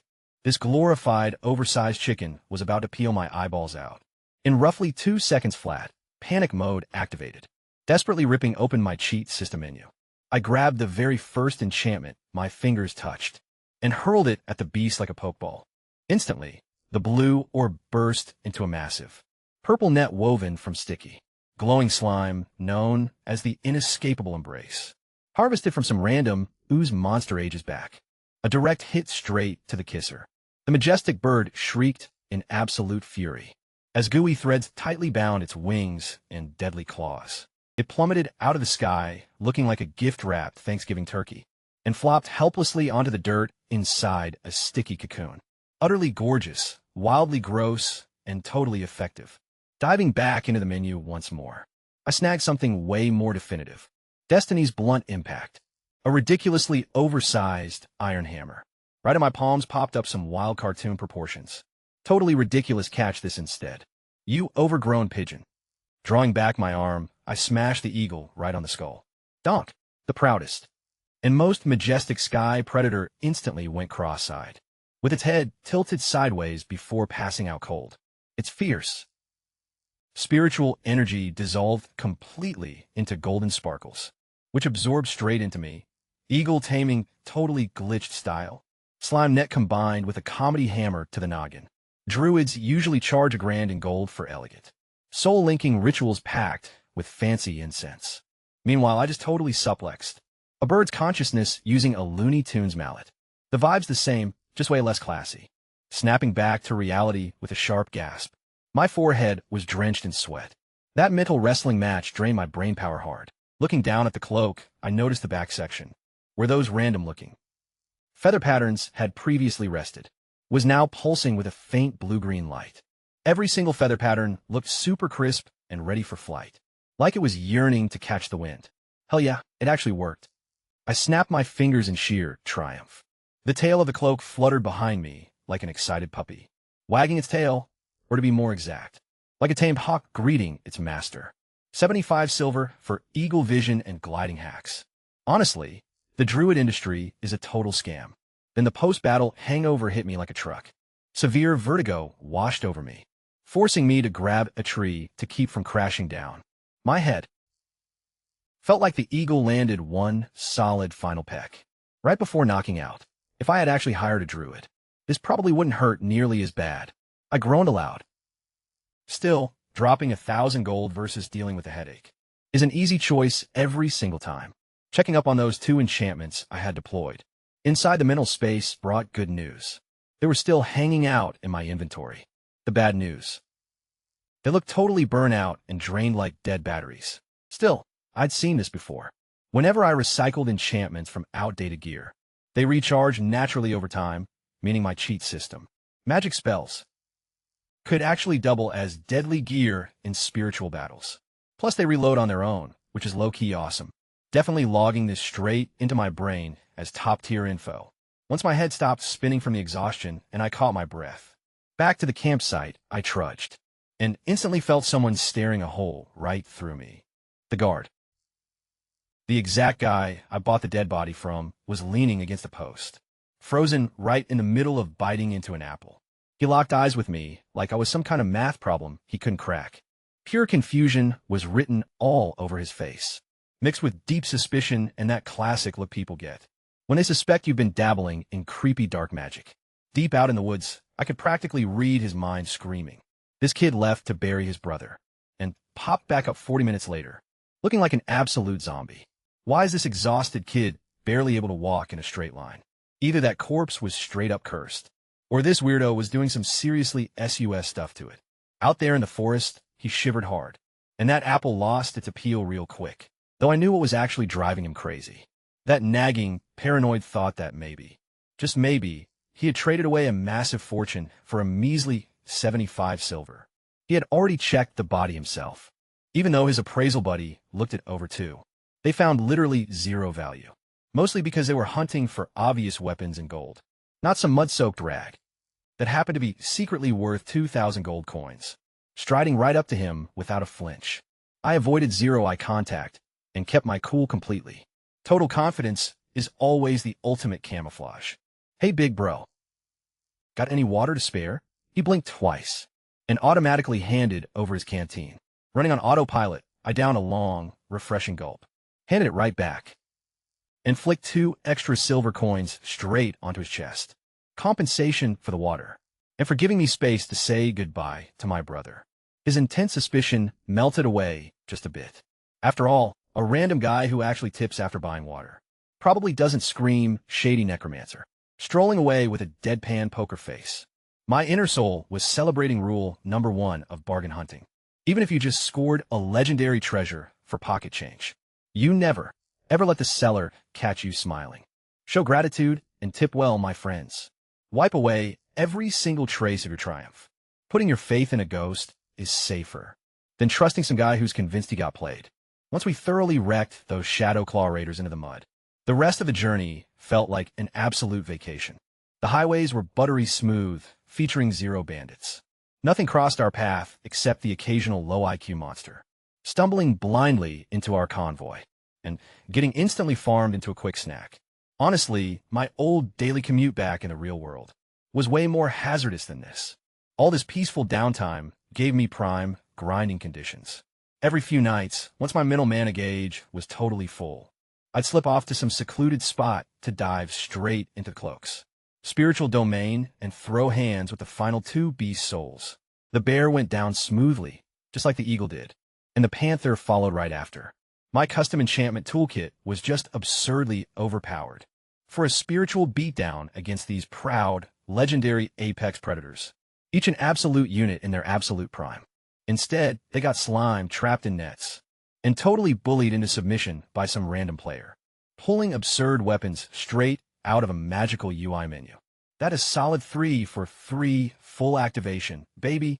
The cloak now resonated with echoing eagle screeches, deep bear roars, and sharp panther howls. It was basically an entire zoo packed into one single garment. Did I flex it in public? Hell to the no, absolutely not. That cursed thing got shoved right back into my spatial backpack and locked away for good. The exact guard I bought it from was right there, traveling in this very same convoy. If he ever caught me strutting around in a 2,000 gold cloak that I snagged for a mere 75 silver, using a masterclass fake crying performance, I'd honestly never sleep with both eyes closed again. Rule number 1 of looting: never flex right next to the guy you just scammed. Approaching Old Smokestack casually one afternoon, I brought along 2 bottles of high-tier vintage wine, imported straight from Cold Wind City, classic liquid bribery, which happens to be the universal language around these parts. Hey, old-timer, bottoms up. He immediately slammed down a massive swig without missing a beat. Oh, now that's the good stuff. All right, kid, talk to me. What do you need to know? Back when Captain Gale swung his signature warhammer, I literally spotted a giant phantom bear manifesting behind him. What's the deal with that? Old Smokestack suddenly clammed up and went completely silent. Taking a couple of slow puffs from his pipe, he lowered his voice. That specific hammer is a bit of a mystery to me, honestly. Though Gal definitely follows the legendary weapon specialization path. It's a super rare school of training, you know? Progression crawls at first, but the ceiling is completely crazy high. While typical warriors focus on building up their battle aura internally, these guys right here treat their gear like their absolute ride or die partner. Some of them will literally rock full plate armor straight into the shower, sleeping in the stuff, grabbing grub in it too. Given enough years, the weapon straight up develops a living consciousness. A true weapon soul, man, a weapon soul. My mind was racing, furiously connecting all the dots in real time. My Beast Soul cloak was basically operating on the exact same concept, just using a massive life hack instead of the hard grind once a weapon soul awakens. That gear comes totally alive, unlocking a sick power boost. Old Smokestack's eyes suddenly took on a dreamy, faraway look of pure reverence. Word on the street is that way out east in those ancient kingdoms, the top-tier masters of this discipline can literally stand right on top of their swords and soar through the skies, covering thousands of miles in a blink. I nearly choked and sprayed my wine all over the wagon floor. Flying on a sword, are you actually playing with me right now? Joe, don't give me that side-eye look. Old Smokestack looked genuinely triggered by my reaction. My second uncle's grandfather-in-law witnessed it with his own eyes. Well, he heard about it through a merchant who traded out east. Okay, it is 100% legit, no cap. Second-hand info passed down from relatives. Relatives' business buddy. Now, that is some rock-solid sourcing right there. Meanwhile, my internal monologue was straight up blowing up. This bizarre world actually has full-on cultivation. Sword-riding immortals hanging out right alongside magic dragons, goblins, and literal deities as I gazed up at the gray sky. Just how many different genres did the world designer cram into this chaotic simulation? Is a mecha arc dropping on us next, or what? Maybe a Gundam hangar hidden somewhere past the eastern continent. Though honestly, once you've already got spellcasters, undead armies, and divine entities running around, throwing in flying sword, cultivators is really just checking off the final box on the list. The big takeaway here, folks: Bear Ghost possessed a weapon soul he had painstakingly nurtured over years, while the beast souls inside my cloak were essentially pre-made, store-bought weapon souls, letting me totally skip a decade of sleeping in heavy metal gear. Just toss 3 trap spirits right inside and roll out. Pay-to-win players versus the free-to-play squad. We took different roads, but hit the exact same vibe. Only thing is my setup drained 75 silver, plus a whole lifetime of grinding hard.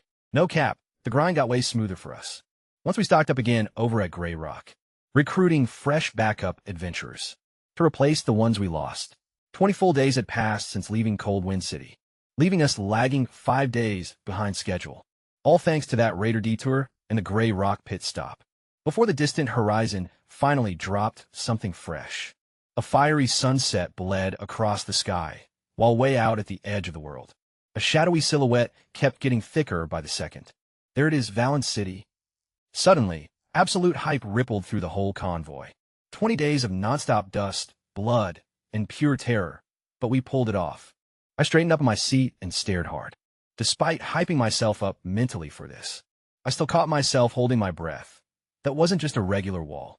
That thing was a towering 50-meter cliff with an attitude, forged entirely from solid dragonbrae stone, mined straight out of the western Great Rift. It's a deep blue-black mineral fitted together so tight, you couldn't even wedge a sewing needle between the slabs. instead of looking weathered by time. It looked buffed to a shine, because centuries of heavy enchantment, combined with past siege damage, had baked a metallic gloss right into it. I flicked on my prediction eyes right away. An entire wall lit up brighter than a Christmas tree. Every single block was absolutely loaded with dormant defense runes, resting for now, yet pulsing with a faint, low-key blue energy, totally primed to wake up and ruin someone's entire run. This wasn't just a wall at all. It was basically a building-sized magic circle, flat on its side, and instead of human guards patrolling the top, rows of massive, 8-foot-tall, bronze and mithril construct sentinels stood guard, spaced out evenly every 15 meters. Each unit clutched a heavy siege-grade crossbow, looking down at the outside world, with the absolute zero expression of a parking meter. If Blackstone Town's perimeter fence was basically a kindergarten gate, and Coldwind City's wall felt like a rich guy's backyard fence, then Valen City was an absolute beast of a fortress, built out of liquid iron and heavy industrial-grade magic. Okay, now this right here is a legitimate city.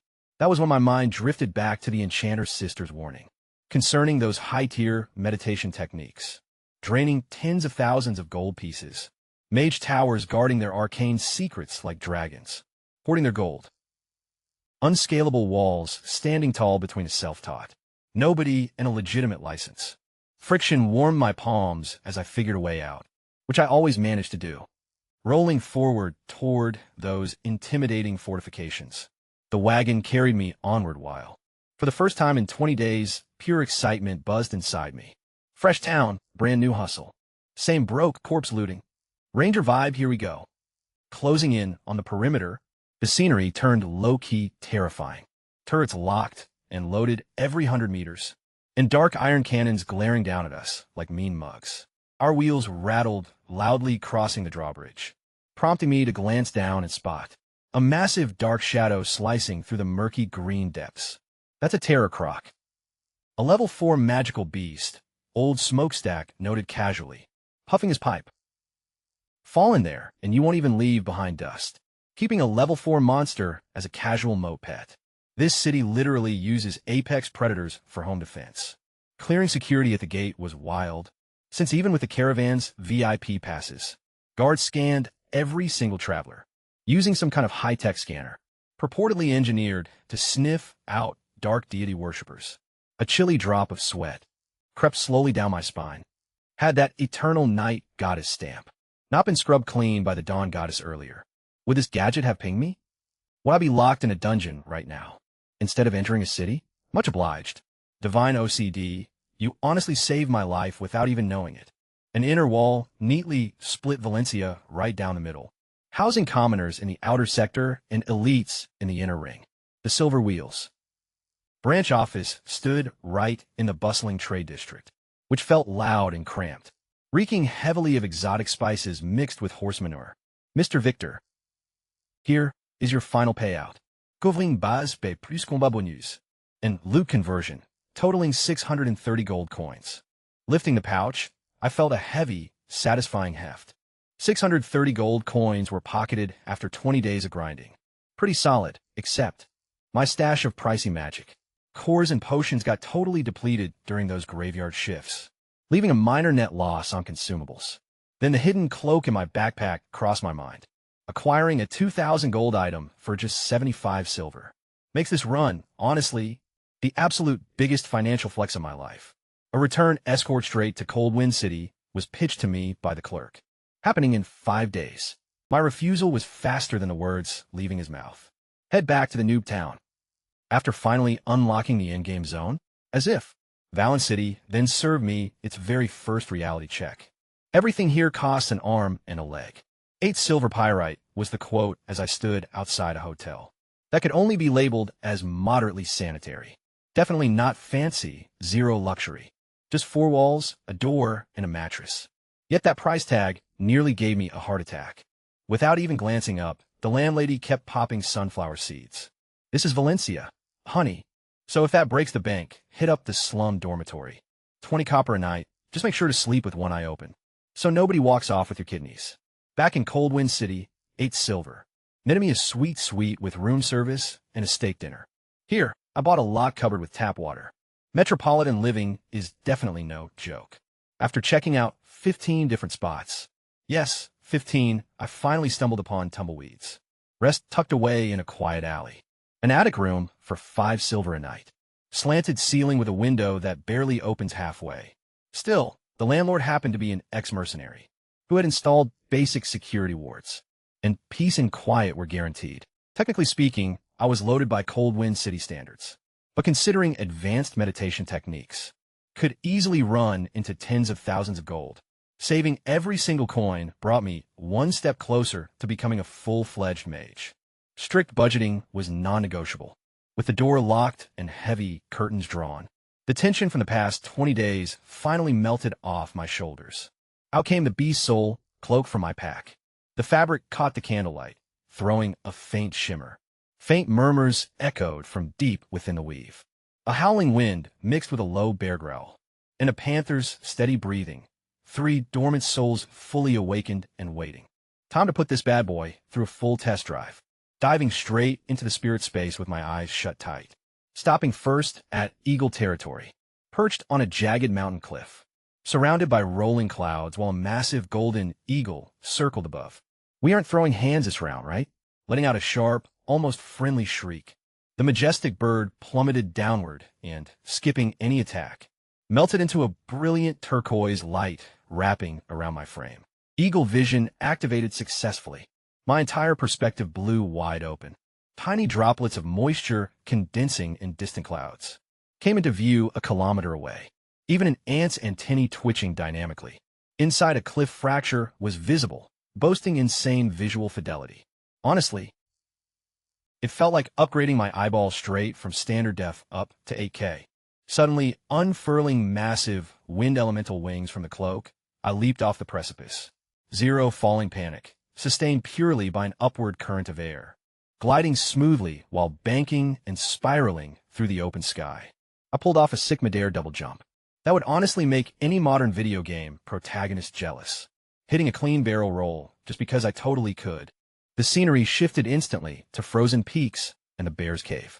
That big furry goofball I'd previously knocked out cold was hibernating inside, its den looking like a massive boulder of meat, snoring loud enough to rattle the hanging icicles outside. Still half asleep, it lazily cracked open one grumpy eye, allowed a heavy huff, and slowly lumbered to its feet, radiating an overwhelming, mountain-shaking presence. Skipping any hostility, it simply reached out with open arms. A literal, full-scale bear hug waiting to happen. It dissolved rapidly into a warm, golden-brown energy wave that merged seamlessly with the fabric of my cloak. Hibernation Constitution, activated to encase my body inside an impenetrable protective cocoon, delivering rapid HP and stamina regeneration, plus a poison cleanse, though complete immobility is required during the process, essentially serving as an emergency healing pod alongside Bear Spirit Guardian, summoning a giant, translucent bear spirit to function as a heavy kinetic shield, should it happen to get destroyed. A mandatory recharge period is required prior to reuse, functioning as both a healing cocoon and a spirit shield simultaneously. Turns out the bear was secretly the support class this entire time. Major respect to the big guy, setting the final scene in a sweltering, humid tropical jungle, where giant ferns choked the landscape and a sudden rustle echoed right behind me. Whirling around instantly, I found absolutely nothing there. Merely the jungle shadows swaying softly in the breeze. Through the canopy, a dark flash cut across the air. Out of the trio, it was the Shadow Panther holding the crown for sneakiness. Back during its capture, locking it down had been a total nightmare. While playing hide and seek, I pushed forward trying to track its scent, deep in the jungle sprint. Yet, the beast stayed perpetually right at the edge of my sight, acting like a dark blur that vanished the second I locked onto it. Mocking my efforts, it finally perched on a high tree branch, those glowing emerald eyes staring straight down at my soul, while I wheezed hard like a completely out-of-shape runner. The expression in its gaze carried undeniable disappointment, dripping with pure, unfiltered feline shade. It felt just like a cat, watching its human desperately chase a laser dot. Did my own gear seriously just look down on me? Evidently, the Panther had some high-tier standards, and my current agility score was clearly failing the vibe check. Challenge accepted. You smug, oversized house pet. Just give me a week. Displaying its signature trick, the Shadow Panther showed off. Skipping all running and jumping entirely. It simply stepped straight into a dark patch, looking just like a swimmer diving smoothly into a pool, leaving zero splash. Its massive physique completely dissolved into the floor shadows, beneath a tree, and popped right back out a dark spot 50 meters away. Wait a minute, you aren't bending space at all. You are literally sinking through shadows. Canceling my physical legwork entirely, I halted, shut my eyes tight, and felt the dark currents pulsing around me. Eagle vision frames the world in sharp, piercing lines, while bear sense grounds everything in solid earth. Yet, through panther perception, shadows transform into flowing water, intertwining and building pathways between any two dark zones. Anywhere darkness exists, a hidden road opens up. Letting go, I leaned backward straight into a tree shadow. Icy cold, like plunging right through freezing water. Then absolute silence, no wind, zero momentum as I snapped my eyes open 15 meters away, reappearing right on the panther's branch. Shadow teleportation bypasses terrain completely, ignoring physical walls for instant repositioning.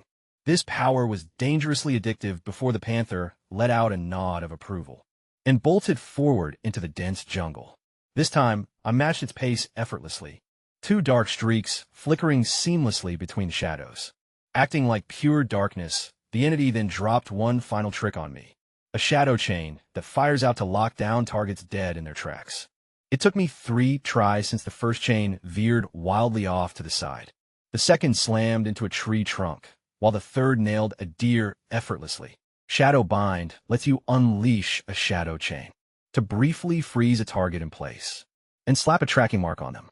Slipping back to consciousness in my cramped attic room, with the moon hanging high outside, I realized my physical body had just been chilling in bed the whole time, even though mentally I had totally crushed an entire training course, alongside 3 absolute apex predator spirits. Built-in tutorials are basically standard features of the cloak, though that panther was being low-key extra about the whole thing, while the eagle and bear kept things straightforward and just taught me directly. Meanwhile, Mr. Shadowcat insisted on making me sprint after him through a wild jungle first. Talk about peak chaotic feline energy. Every single session in the spirit world was also low-key grinding my mental stats higher, trading blows with them and soaking up their lessons, combined to massively expand my spiritual capacity. Getting bonus XP straight from your gear is straight up unheard of. I dozed off wrapped tightly inside the cloak with the hibernation. Buff active and running.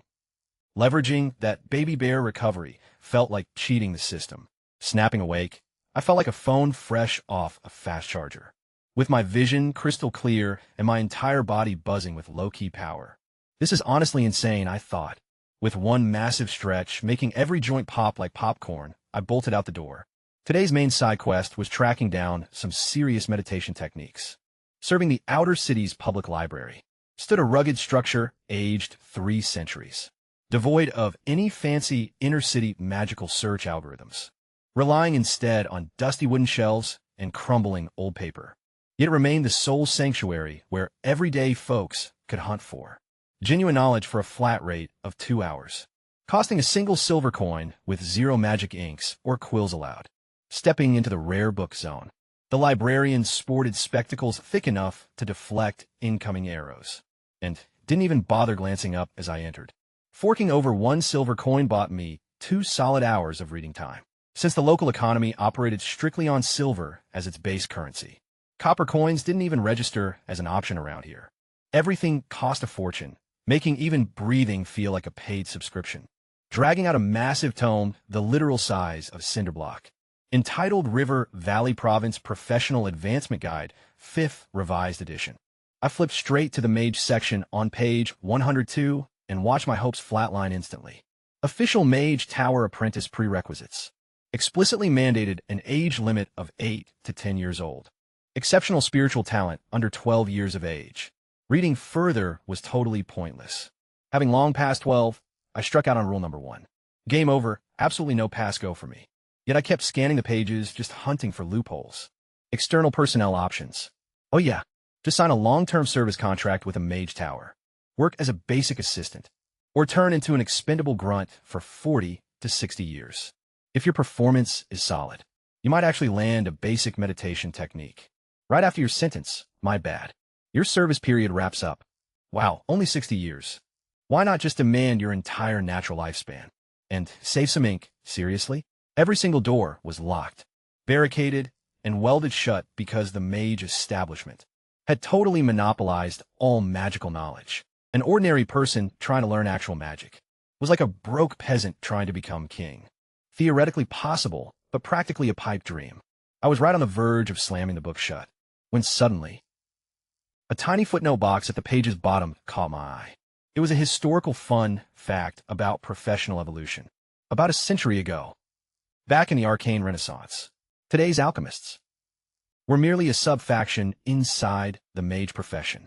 Orthodox mages firmly believed magic's true essence was just the elegant manipulation of elemental rules, treating it like a refined philosophical art.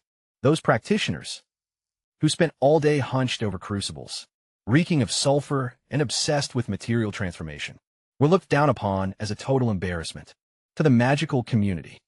Things finally hit a breaking point with the infamous black powder incident, where an apprentice named Nobel Ashbourne accidentally blew up half a mage tower during a reckless material recombination experiment.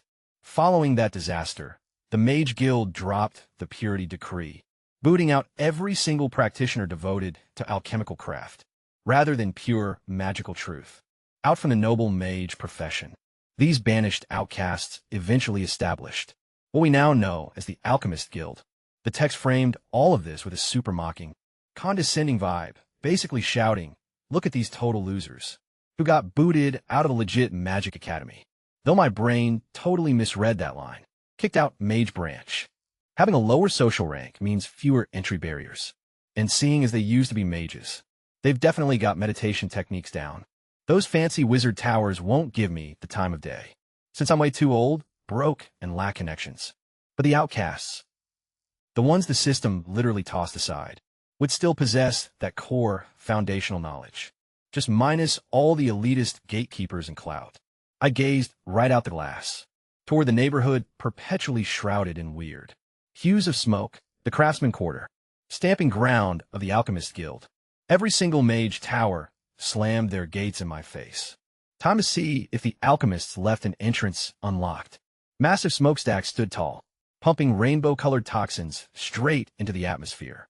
Green acid vapors and yellow sulfur clouds drifted by, alongside the occasional ominous black mushroom cloud, when someone's experiment went completely off the rails. Welcome straight to Valencia's industrial zone, and sitting dead center in this gorgeous mess was the Alchemist Guild. There were no graceful spires piercing the clouds here.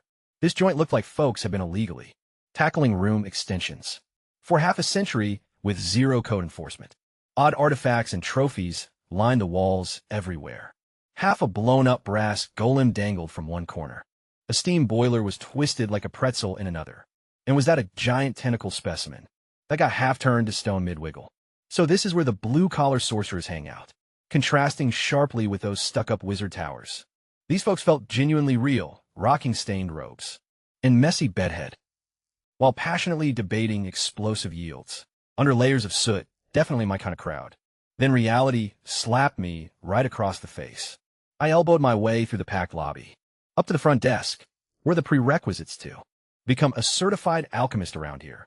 The receptionist rocking a heavy gas mask, which pretty much sums up this entire workplace vibe, slid an application across the desk without looking up. 2 routes available. Option 1. Brew a specific entry-level potion on the spot, like a minor rage potion or unstable blast fluid. An original verified potion recipe or construct blueprint needs to be submitted by you. What if a total lack of magic energy is my current situation? Is pulling it off purely by hand a viable option? Her glare hit me like I had just inquired whether fish could ride bicycles around town. Sure thing, go ahead and try. Extracting fire element energy out of boiling lava using only your bare hands. It was the same toxic, mind-numbing loop all over again. Want to be an alchemist? Then magic is a must-have requirement. Wanting magic means you've got to get your hands on a meditation technique.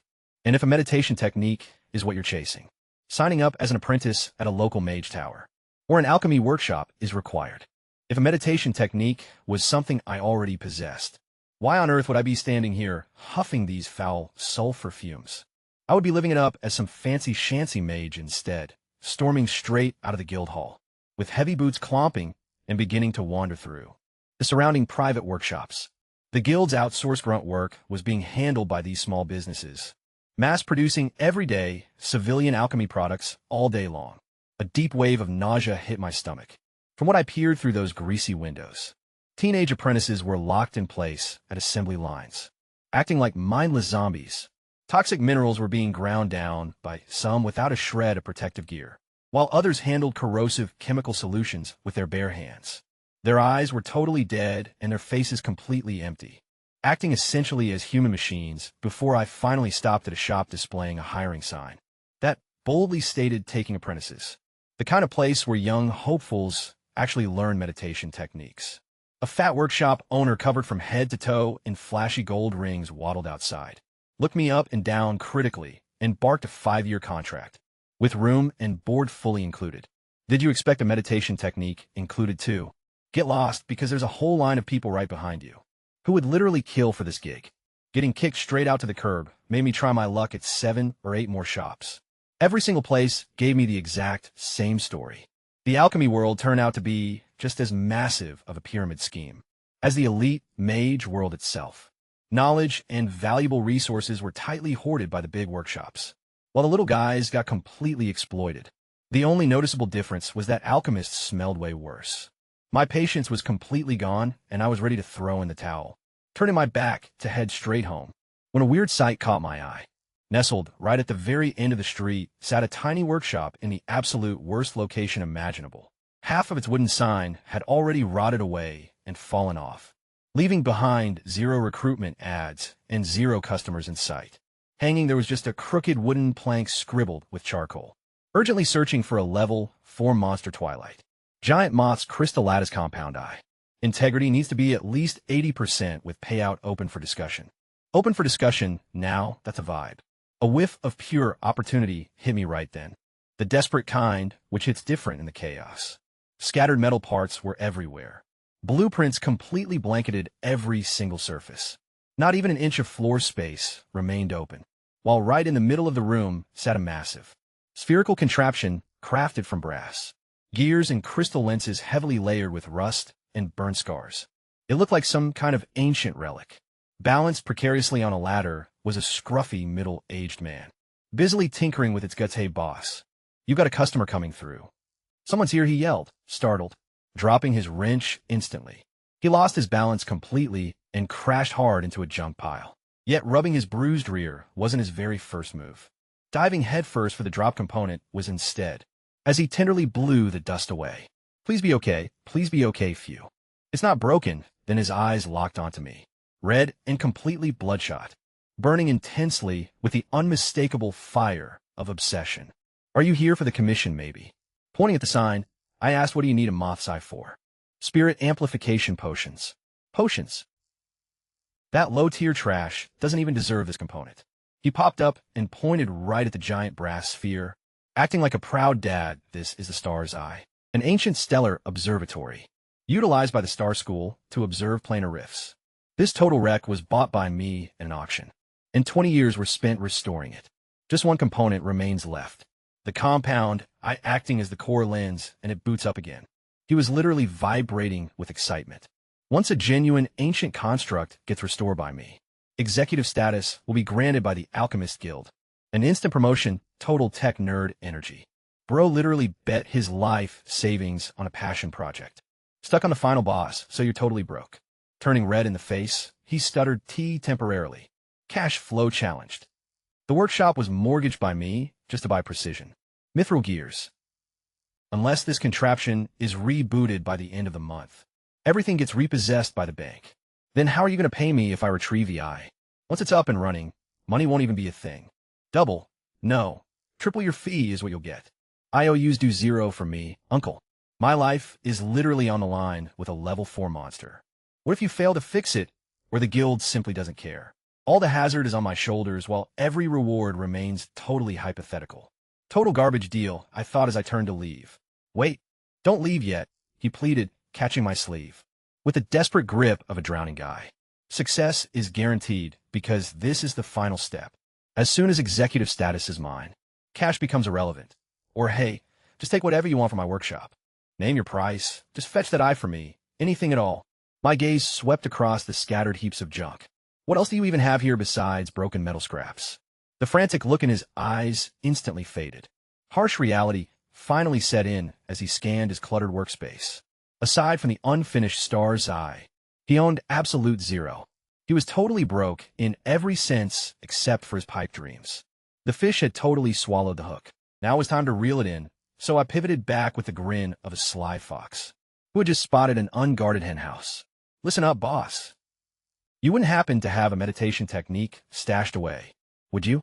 The dingy workshop reeked heavily of machine oil and shattered ambitions. This gadget actually functions?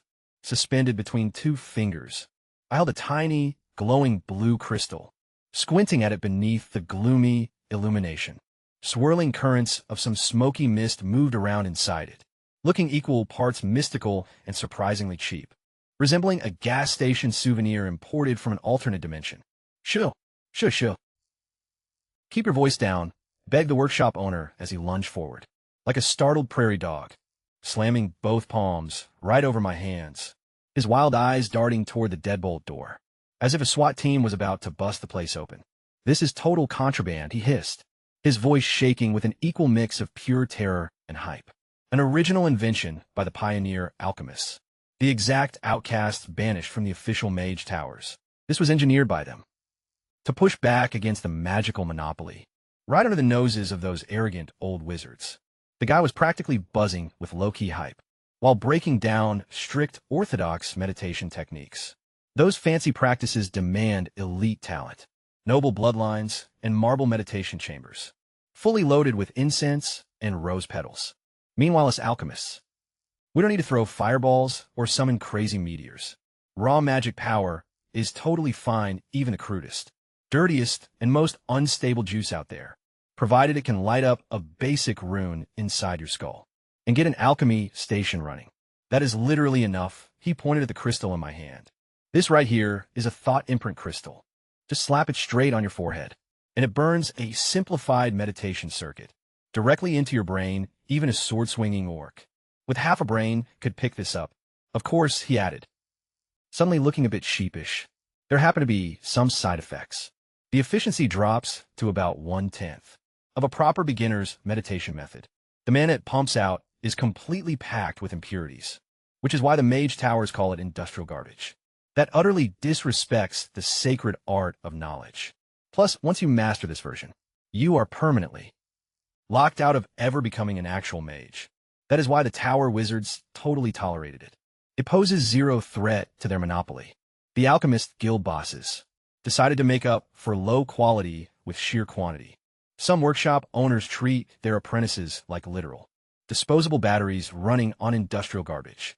I rolled the chilly crystal back and forth between my fingers, while internally I was absolutely losing my mind. This was no garbage at all. This was a total class barrier, smashing sledgehammer. This was basically Prometheus's fire, handed down to the common folk of this world. Low efficiency and nasty impurities, locking you out of a real mage path forever. The exact moment this skill pops up as an icon on my cheat system interface, all of those annoying limitations instantly vanish from me. My system couldn't care less about impure magic, or it getting stuck with a locked progression. It'll happily take whatever base foundation it gets, and let me upgrade it using heavy enchantments, until it completely outperforms everything else. Those ivory tower snobs would never even imagine what they dismiss as a dead-end budget trick. I'm looking at straight-up free real estate. Even the workshop owner was low-key shook by how fast I locked it in. 2 ground rules. First up, hand over 2 crystals with 1 as backup. Second, apart from that moth eye, every single piece of loot I pull from the hunt is mine. My system gave the green light that the crystal was legit, and that was all I needed. Every other red tape rule was strictly their headache deal. Just bring me back that eye, and I'll throw in my personal alchemy notebooks for free. 3 hours later, I tracked down the target's exact coordinates. The Twilight giant moth, made its home in the Emerald Bud Forest Zone. Sitting a solid 460 kilometers away from Valence City, my stomach dropped. Even if I could one-shot a level 4 monster with ease. The round-trip commute alone would take way too long. By the time I finally roll back, the bank would have already foreclosed on the workshop. And without that workshop, getting my hands on more crystals would be impossible. These thought imprint crystals were heavily locked down, circulated strictly inside the Alchemist Guild, tied to workshop quotas while black market sales were completely banned, offloading one to a ranger if that leaked out somehow. The guild would slap massive bounties on both our heads, not because those guild members were any good at fighting, but simply because they were loaded, and deep pockets can easily hire an army of assassins. I would probably never cross paths with another desperate, broke alchemist ready to risk it all, like this guy, but thankfully this was Valence City. Massive hubs always carry perks small towns lack, like instant teleportation gates. Valencia sits right on a rare spatial node, bridging directly into 4 monster-heavy regions, each one mirroring a season. Hence why people nicknamed it the City of 4 Seasons. The Emerald Bud Forest happened to be the spring sector, accessible via teleportation, gate number 4, with 0 road trip required. Just step through a portal, squash a moth, and step right back, totally doable. I burned through the rest of the day in the library, bleeding silver coins, at a steep rate of 1 silver every 2 hours, while reading, absorbing every text available on the Emerald Bud Forest. The intel I gathered was a mixed bag. Every single thing in that wild forest was literally low-key trying to cap you, man, with carnivorous flowers spreading out like crazy weeds, and twisting vines way more slick than actual snakes. Massive mosquitoes hitting the absolute size of your open palm. It formed a bizarre, magical ecosystem, where even the local flora treated murder like a fun hobby. Maybe I should just hire an elite crew, straight through the Adventurers Guild. That random thought barely lasted about 3 seconds, before brutal math completely shut it down. Just posting a level 4 hunt commission demanded a minimum of 6,000 gold up front and paid in full.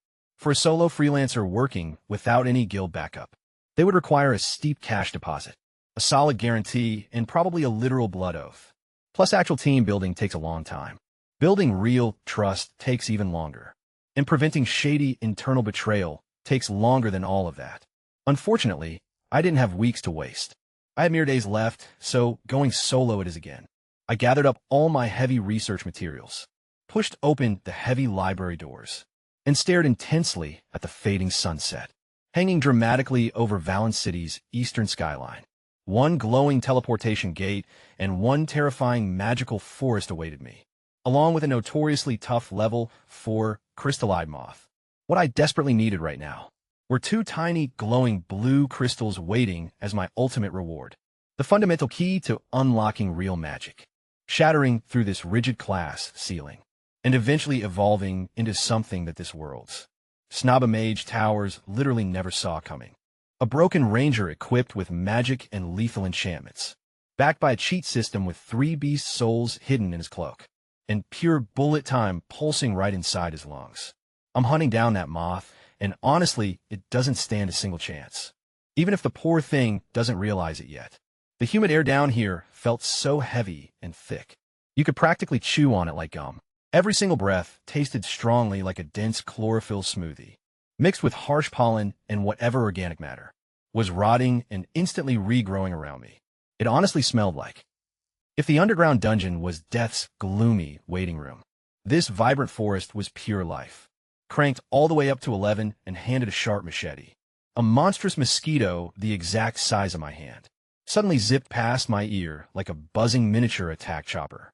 It wisely steered clear of a pretty red flower blooming nearby, because that specific flower, a maw lined with sharp spikes, suddenly ripped open wide, and a nearby rabbit hole got completely gulped down. 0 screams heard, just a quick swallow. Acting like a living throat, the floral stem pulsed hard, while forcing fresh meat down deep into the roots. Step right up to the Emerald Bud Forest, guys, where everything being lush and vibrant. Low-key just means relentless, non-stop mutual cannibalism. Slipping low-key through this absolute nightmare was a ratty gray cloak dragging itself across the dirt solo. No human wearing it, just pure fabric, gliding forward with a mind of its own. Every single shadow and blind spot was used to perfection, as its movements synced right with the rustling leaves. Caught in the breeze. My beast soul cloak was basically running on autopilot back then, ever since it got fused with the unbreakable bond enchantment. Those trapped beast souls weren't prisoners anymore, honestly. Instead, they became true partners and extensions of my spirit, transforming the cloak into my super loyal pet. That happened to double as winter wear. Right under the nose of a giant, man-eating Venus flytrap, it slithered smoothly forward, without setting off a single alarm bell, stopping dead in the shelter of a massive tree root. He instantly teleported in Bev. Forget any flashy spatial explosions. With just a faint ripple, I materialized right inside the cloak, like I'd been hanging out there the whole time. My forest echo spell activated immediately, mapping the area. Sleeping acid beetles were resting 30 meters to the left, while a camo constrictor posing as a vine hung tight overhead, so don't touch anything. And try not to breathe too loudly. That flytrap almost snatched my cloak's hem, though. Talk about a close call. Giving the cloak a good pat like a loyal dog was my first move. Good job, buddy. Affectionately, the furry collar nuzzled right against my cheek. Wave after wave of pure pride and joy radiated off it. So wholesome. Giving off major did I do good vibes like a hunting hound. Wincing slightly, I pulled out another space stone, number 5, and crushed it to dust. Brilliant silver energy poured straight into my teleportation short sword. Recharging it costs a solid 10 gold coins per single kilometer. This daily commute is honestly more taxing than riding a luxury teleportation gate. Let me break down why I'm burning cash like this. This infamous forest had already defeated me once before, striding in like an absolute pro ranger during my initial run. I honestly thought woods were my specialty with stealth maxed out, with background art running. Feeling totally invincible backfired as I got humbled real quick. Basic sight and hearing are not the only things these plants possess. Body heat and shifting air currents are completely detected by them. Even heart rates and breathing CO2 give away my exact position. My breathing and living state meant that. Throughout the entire ordeal, their tracking system treated me like a glowing neon billboard. No matter where I tried to hide, whipping vines lashed across my face. Razor-sharp leaves slashed at me from completely blind spots. Tugging my tail between my legs forced me into a messy retreat, which led to brainstorming this totally wild ghost smuggling tactic. Phase 1 involves the cloak, a lifeless object carrying 0 heartbeat, lacking any body heat or respiration whatsoever. My short sword is carried forward while scouting ahead, relying entirely on beast soul intelligence. Ignoring the cloak completely is what the plants do. Phase 2 begins once a secure location gets found, instantly jumping straight to that spot myself. Teleportation happens in a split second with no delay, leaving behind 0 air disturbance or travel path. Appearing out of thin air is basically my superpower here. Phase 3 is just repeating the process. Pretty genius, right? Though it drains resources like crazy. Pushing onward, the short sword was tucked back inside the cloak, flattening itself out, to slither across the dirt like a shadow coming to life. While waiting patiently for the next safe zone confirmation signal, things kept getting weirder the further into the wilderness we pushed. Massive purple glowing mushrooms began replacing the standard green foliage. Soft and silent fungal threads formed. A thick carpet on the floor. Fairy-like luminous spore dust drifted through the misty air, giving everything a dreamy aesthetic on the surface, while secretly plotting my violent demise. Hiding right behind an oversized, luminescent mushroom cap is where the cloak finally paused. Popping right in, I whispered that we made it.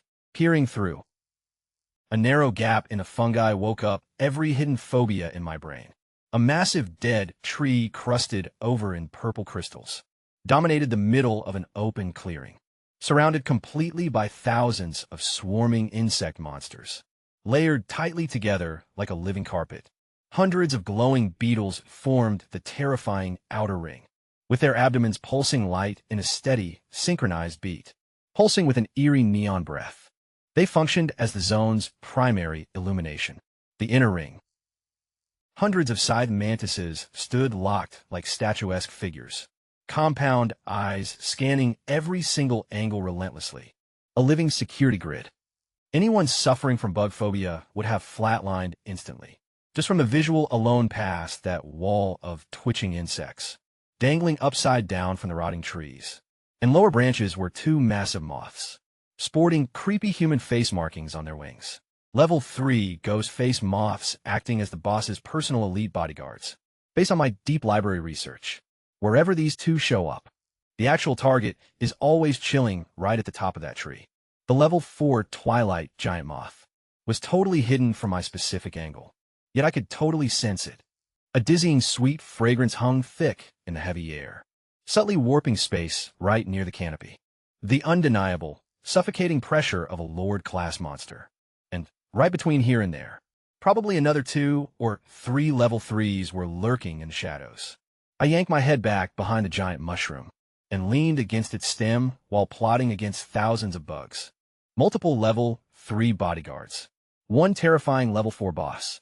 A forest that literally sniffs out breathing. And somehow I had to extract one very specific organ without ruining it at all. My stash of space stones was draining at a ridiculous rate. The clock was ticking down fast, and my only backup was a living, sentient cloak, plus my own stubborn refusal to quit alright. Let's figure out how to rob this giant moth blind. The Emerald Bud Forest doesn't even experience a real night. It's just a slow shift from purple twilight into golden dawn. Super aesthetic yet utterly deadly. I've been flat on my stomach here for 6 days straight, masquerading as a moss-covered boulder beneath a massive cap mushroom. 6 grueling days spent calculating patrol routes, plant sensory radiuses, and wind currents to disperse my scent. 6 days of inching forward in absolute silence, relying on the ghost smuggling technique, burning through space stones like they were cheap candy, leaving me with only 5 days on the countdown.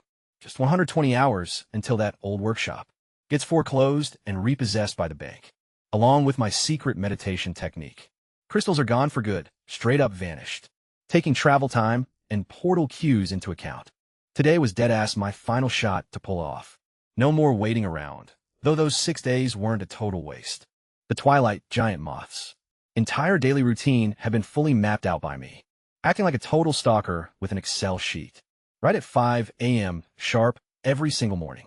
As the initial golden beam pierced through the canopy, the nest was abandoned by the moth for a chill patrol flight, sipping on the morning dew essence hanging from the treetops. Basically a morning jog, bug edition. That was my one and only window, plus those days were spent planting little surprises all over the surrounding turf. High combustion alchemy bombs tucked away nicely in bushes, tree hollows, and underneath giant mushroom caps. My entire life savings got turned into strategically positioned explosives. The game plan was low-key genius in its simplicity. Step 1. Snipe the moth's core using a dark energy arrow, relying on shadow element, strictly because the eyes needed to stay completely intact, keeping explosive arrows far away from the merchandise. Step 2. Blow up all the traps at the exact same time. Pure chaos and fire, spreading instant panic through the insect army. Step 3. Rush right in while everyone's totally confused. Grab the moth's carcass and get the hell out of there. A flawless script, provided the actors actually played along. At 5 a.m., the first sharp golden ray sliced through the canopy, like a razor blade. The surrounding air grew heavy. A suffocating pressure rolled down from the treetops, causing every single insect in the entire forest to instantly shut their traps into absolute silence, as if nature itself was holding its breath before royalty. My prediction eyes were instantly flipped on, along with the eagle's vision built into my cloak. And right there it was, boasting a massive 15-meter wingspan, with wings resembling pieces of the sunset cut out and stitched into fine silk, glowing in deep twilight purple, and completely covered in shimmering golden magical patterns. With every single flap, radiant phosphor dust shed off and trailed behind like crazy, resembling twin rivers of shooting stars falling down, producing a mini meteor shower purely from its flight path. And sitting right below those curled antennae was the ultimate prize, the crystal lattice compound eyes, comprising thousands of tiny hexagonal crystals tightly packed together. As morning light gets splintered by each single piece, every vibrant color of the rainbow flashes at once, red, orange, and sunny yellow, blending right into green and blue, with violets swirling endlessly, flowing and crashing together, deep within two glowing orbs resembling burning prisms. That is low-key the most aesthetic thing I have ever witnessed. Licking my dry, chapped lips, I watched. Pure, I'll get instantly swallowed up by total greed. No wonder this thing can juice up an ancient artifact. The giant moth was feeling extra chill today, cruising solo without any bodyguard bugs tagging along. Just making a casual morning flight straight toward my spot. 1,000 meters out, then 800, dropping to 700 while my pulse stayed dead silent. Raising the bow without a physical arrow this time, because stealth was key. I spun up a bolt of pure dark energy right on the string, crafting a surgical weapon built from heavy shadows. So pitch black it literally bent the light around it. A bit of wind current swirled tightly around the shaft. To boost aerodynamics, 600 meters, prime target range. Peace out. You gorgeous oversized butterfly. The mental hourglass flipped. Bullet time prediction and eagle vision cranked to maximum. With gear resonance. Tie me down to the bow at the deepest level possible. And my wind mastery pushed way past the breaking point. 3 seconds left, 2, 1, let fly. The projectile cleared the string, and boom. A massive blast went off completely away from my position. Totally unexpected and definitely not written in any script. Detonating off to my left with snapping timber and shaking ground. As something heavy smashed through the dense canopy. The classic kind of racket telling you. Some poor soul nearby was having an absolute nightmare of a day. What the heck? Through my bullet time vision, I watched in slow-mo horror as the giant bug flinched. Its 15-meter wings snapped shut into a reflex-driven defensive shield, acting like the insect version of crossing your arms. Whenever someone hurls something straight at your face, the open space right between its chest and abdomen, housing that exact weak spot where its core beat, the very target I had stalked for 6 full days, vanished behind thick layers of rune-carved armor plating. There went my flawless kill shot. The projectile was barreling straight toward a wall of enchanted chitin, leaving any vital organ untouched as the missile sailed through the air. Calling it back was completely out of the question. Yet a heavy current of wind energy still clung to its shaft. Right in mid-flight, I yanked hard on its trajectory, bending it into a totally wild curve, acting like a furious midnight serpent, hunting for a moving target on a spinning carnival ride. That dark arrow twisted hard, flexed, and hit with a solid thwack. Though completely missing my target spot, it buried itself deep into the root armor of the left wing, instead of the heart, while dark energy detonated on impact, carving out a massive, jagged crater in the moth's flank. It was a nasty gash that dealt serious damage. Yet for a level 4 beast packing crazy vitality, this was far from a one-shot kill after 6 days of hiding in the shadows. 6 days of meticulous planning, and hundreds of gold and space stones down the drain. My absolute masterpiece of an assassination just got completely griefed by someone else, triggering an explosion at literally the worst possible second. My one big shot blown because some random noob brought explosives and straight up robbed me of everything. The second I tracked down who made that racket, we are definitely going to have a little chat, featuring some very loud, very heated words, most likely backed up by a volley of arrows. The moth let out a piercing screech, unlike any ordinary sound, delivering a weaponized, soul-shredding sonic blast that visibly warped the surrounding air into a harsh shockwave. My trusty background art stealth ability, the exact skill keeping me completely invisible to the mind, was ripped right off of me. Fast like wrapping paper being torn open on Christmas morning. That brutal sound wave literally rattled me clean out of the I don't exist dimension and slammed me back into plain view. 1 second, I was nothing more than part of the background scenery. The next moment, I turned into a giant gray-cloaked bullseye, stuck dead center in a field of glowing mushrooms, hemmed in by thousands of furious, buzzing insects, as every single head snapped around to stare right at me at once. With my stealth completely shattered right then, I caught sight of the clowns responsible for ruining my whole life, bursting out from the left through collapsing trees. Amidst a thick cloud of dust and flying wood splinters came a dozen battered, desperate adventurers, sprinting like their pants were literally on fire, because hot on their heels and crushing everything in sight, chased a second-level 4 monster, a massive, moss-armored colossus elephant, standing about 20 feet high.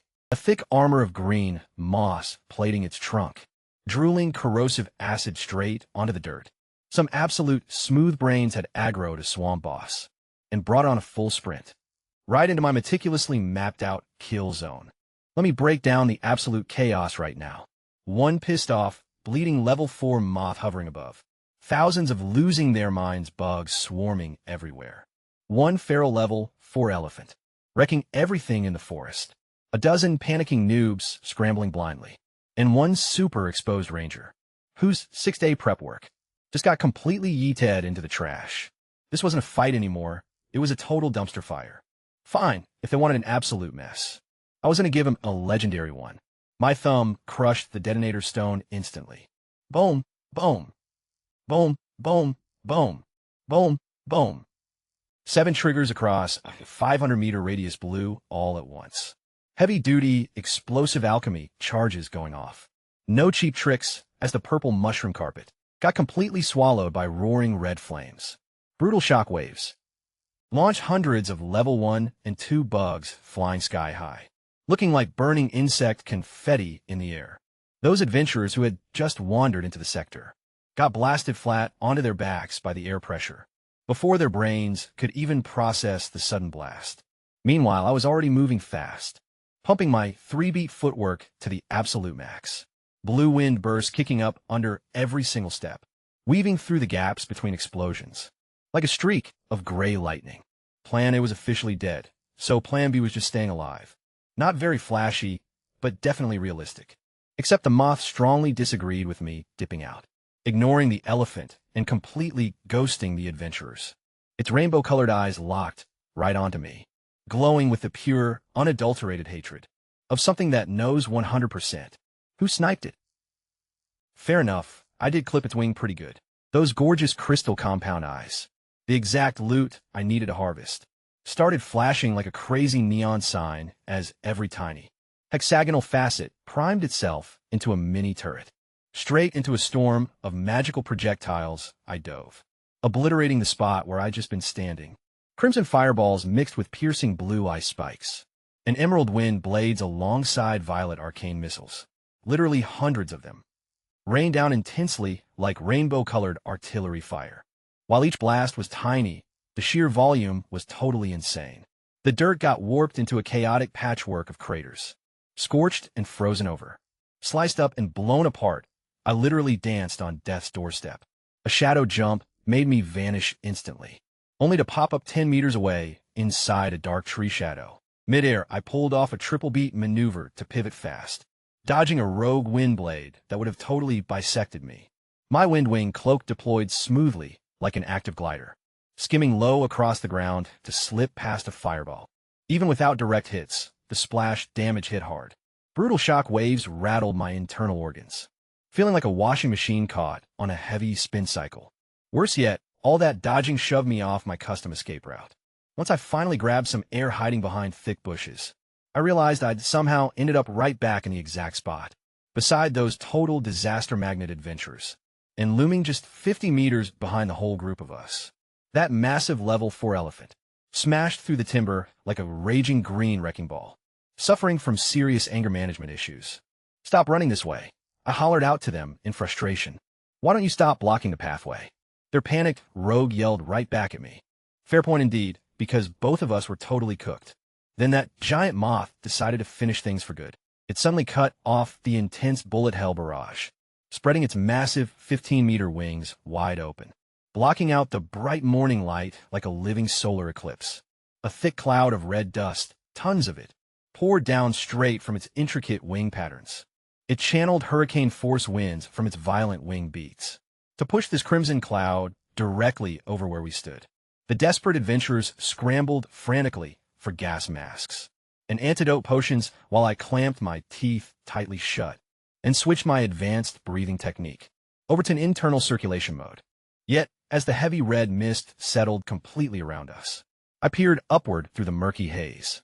The creature's eyes glowed with a cruel, knowing red hue.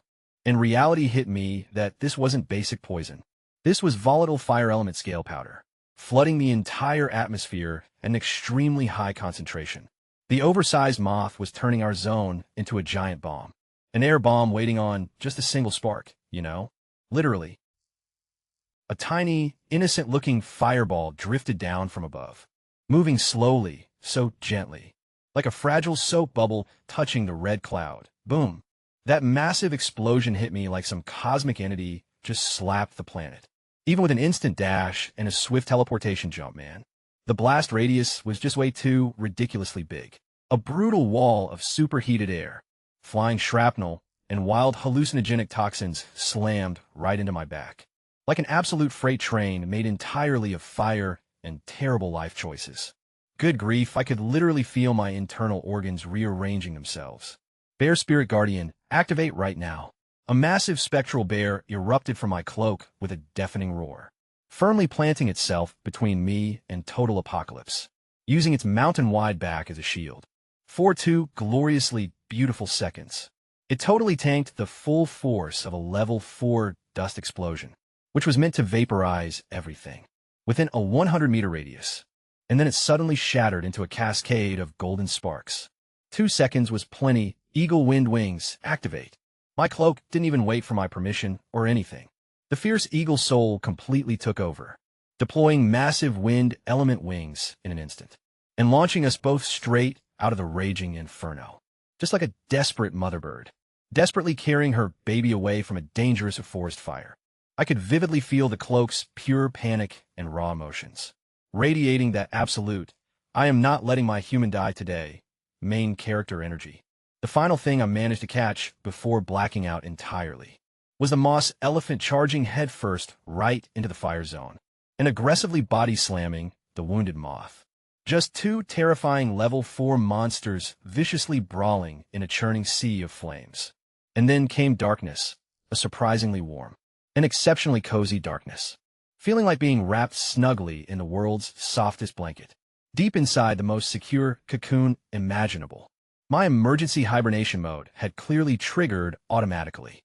The trusty cloak had tightly wrapped around me like a protective chrysalis. The exact split second I lost consciousness, healing my wounds and steadily regenerating. It kept me alive while I was completely vulnerable and helpless. Deep somewhere in the quiet forest, when I finally woke up, golden sunlight was softly filtering through the canopy leaves above me. Wait, did I seriously sleep an entire day out here? I quickly sat up and checked my physical condition. Arms were working fine, legs were completely functional. My head was still attached, and my clothes were just burnt in a few random spots. Everything felt super sore, but somehow, against all odds, I was totally fine. 0 injuries here. Thanks to the bear shield. Combined with hibernation healing, a total miracle had been pulled off. Instantly, the cloak started nuzzling against my face. An intense vibe of anxious energy shifting into pure relief.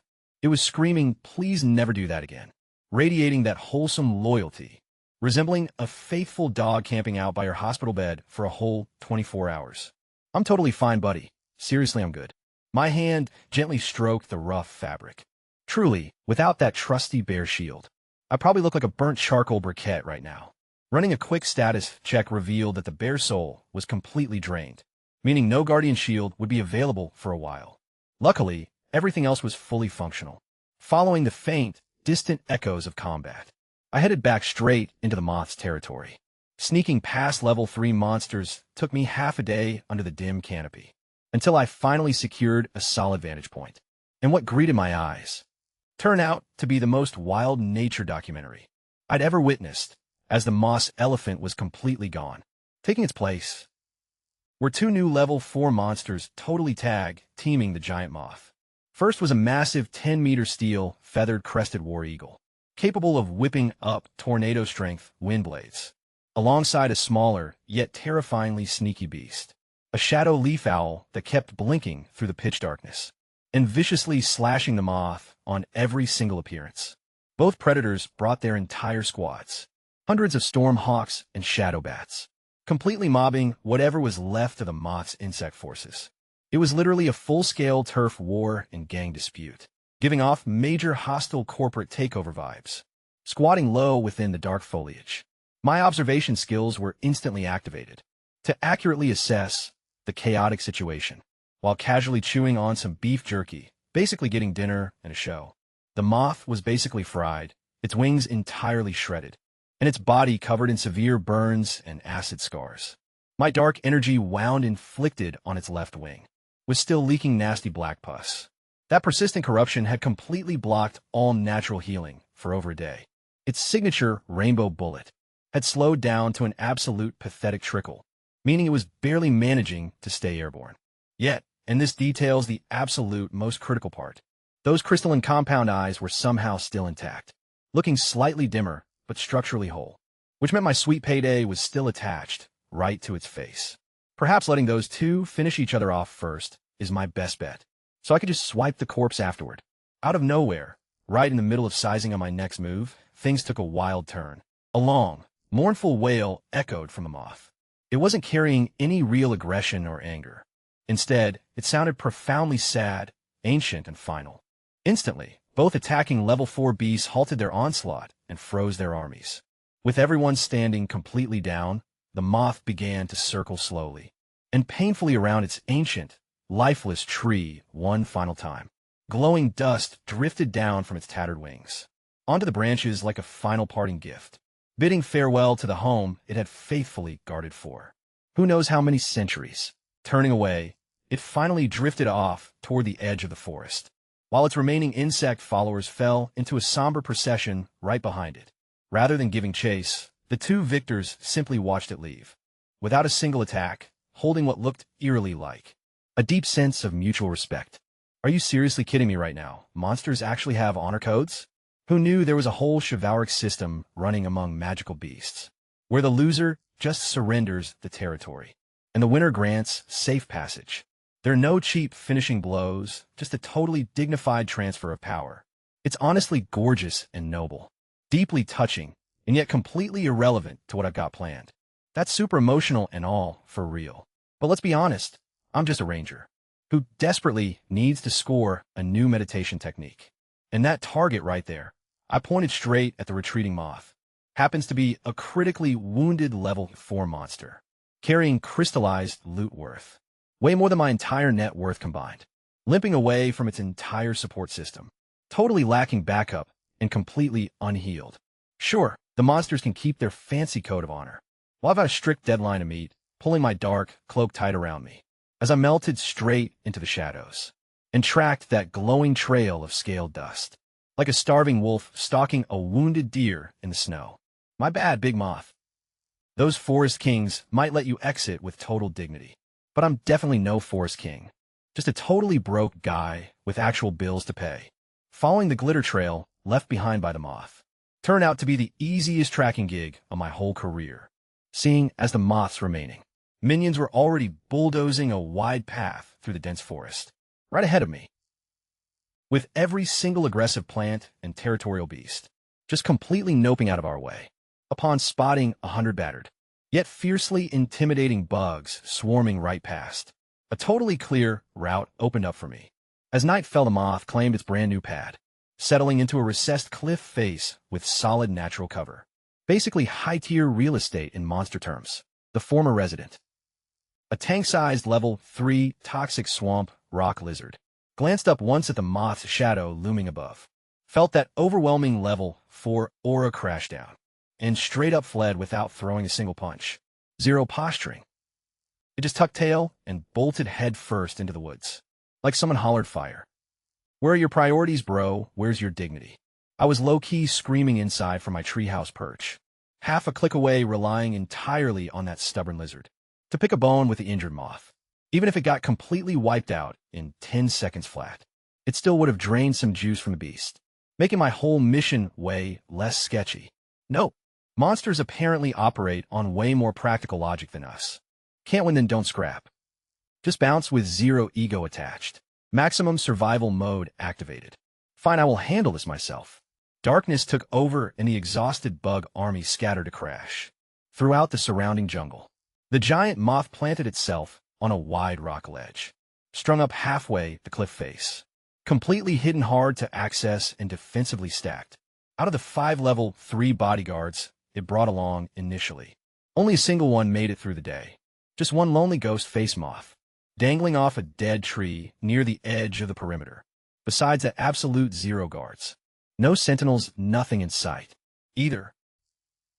The moth was way too bummed about losing its turf to worry about security details or maybe level 4S. Just demand dead silence while recovering their HP. Massive W for me, honestly. I popped my wind wings and glided in totally silent, operating like a phantom owl, touching down on a stone 200 meters from the sleeping giant. I peeked out, and there it was. Its shattered wings draped uselessly down, its massive frame rising and falling rhythmically with each breath, yet filtered through my prediction vision. Yikes, that moth was seriously patching itself up at lightning speed FR. Green life energy from the forest air was getting sucked right into its system, totally acting like a living vacuum cleaner. Nasty burn marks were already scabbing over nicely, while deep gashes sprouted fresh, pink flesh right before my eyes. Level 4 regeneration is straight up foul, NGL.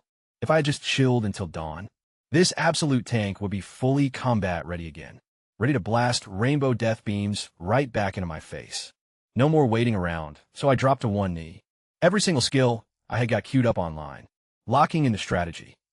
A layered kill combo custom built for one sleeping target. First up on deck was a dark-wrapped lightning arrow, coated in heavy dark energy on the outside, to slip right past the moth's passive sleeping defenses. Compressed lightning pulsed on the inside, to deliver maximum internal damage. Acting like a total Trojan horse, I loaded every buff I possessed. Prediction eyes, eagle vision, and equipment resonance, backed by a bullet-time wind technique. At full power, the arrow tore through the silent air for 200 meters, sliding right through the beast's unconscious detection field, as if it were totally invisible. It punched straight into an unhealed wound right on its belly. The dark shell dissolved instantly, and violent lightning erupted deep inside its body. The moth's entire frame suddenly seized up tight, arching off the cold rock like it got electrocuted, because it totally had been, before slamming back down, rigid and completely paralyzed while my hands were already a total blur. 3 ice arrows flew fast, throat, hitting with a loud crack, until its vocal cords and mouth froze solid as ice. No sonic scream was coming out, nor any calls for backup. That SOS died right there in its frozen throat.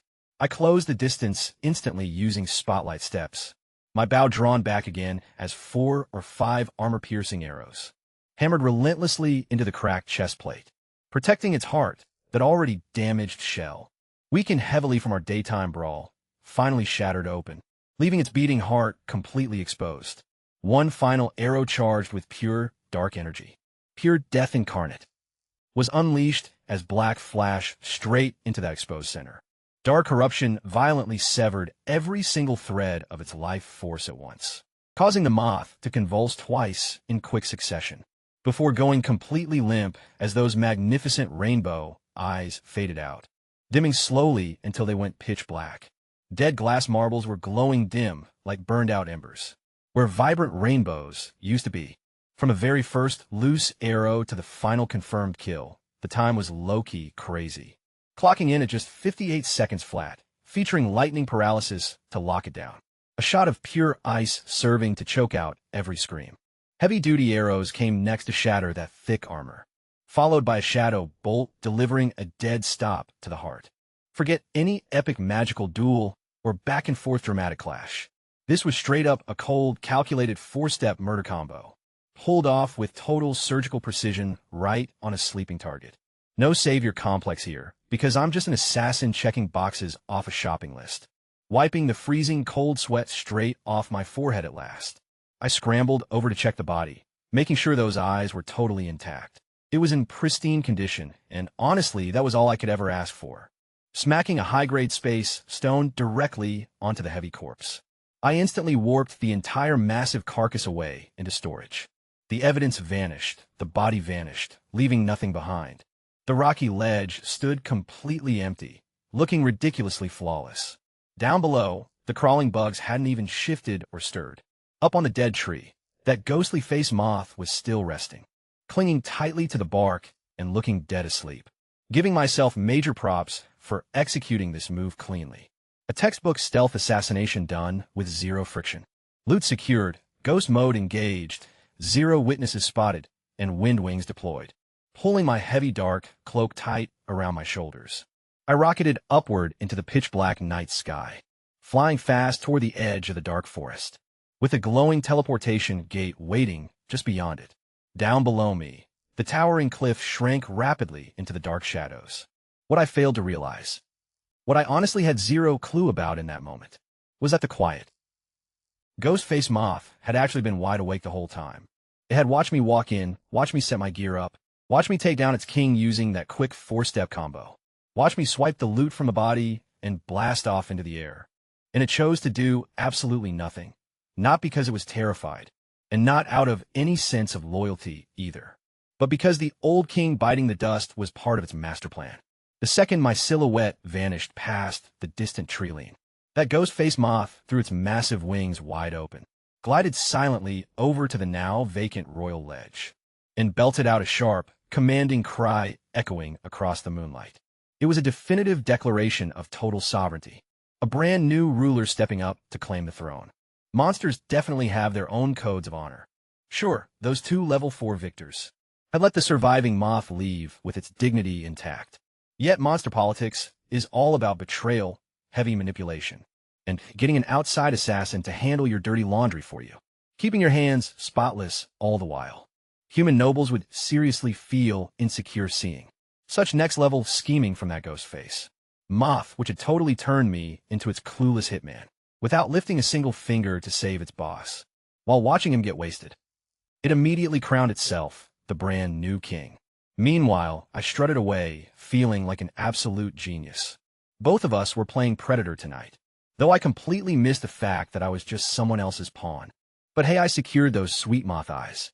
And honestly, that's all that counts, right? As my heavy boots, caked in thick purple mud, finally stepped out of the spring bud portal, my sleep-deprived brain was running on pure fumes. That entire journey back was an absolute nightmare.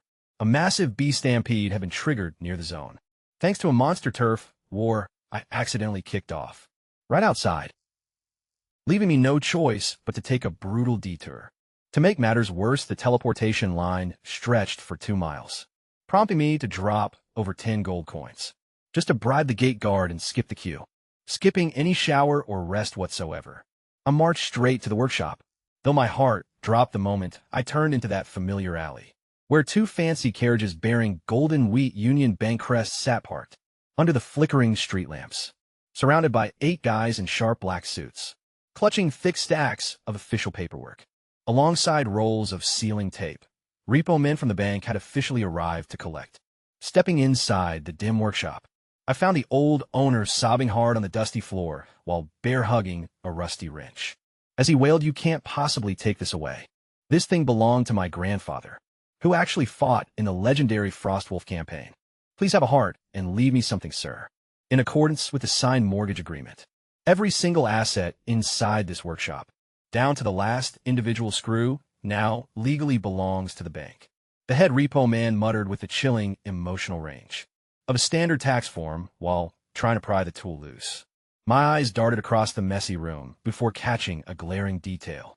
That massive, ancient mechanical construct, known as the Star's Eye, which the old man had spent 2 decades painstakingly rebuilding, had completely vanished into thin air, along with all those valuable alchemy cores and glowing magic crystals that used to litter the benches, leaving behind nothing but piles of worthless junk. Leaving behind bare walls, this sneaky old fox cleared everything out before the bank could even show up. All the weeping, clutching of wrenches, and dramatic floor rolling was pure theater just to buy time, while his actual valuables stayed safely stashed away. Talk about an Oscar-worthy performance. I could spot a fellow scammer a mile away, right? When his tear-soaked eyes caught mine at the alley's edge.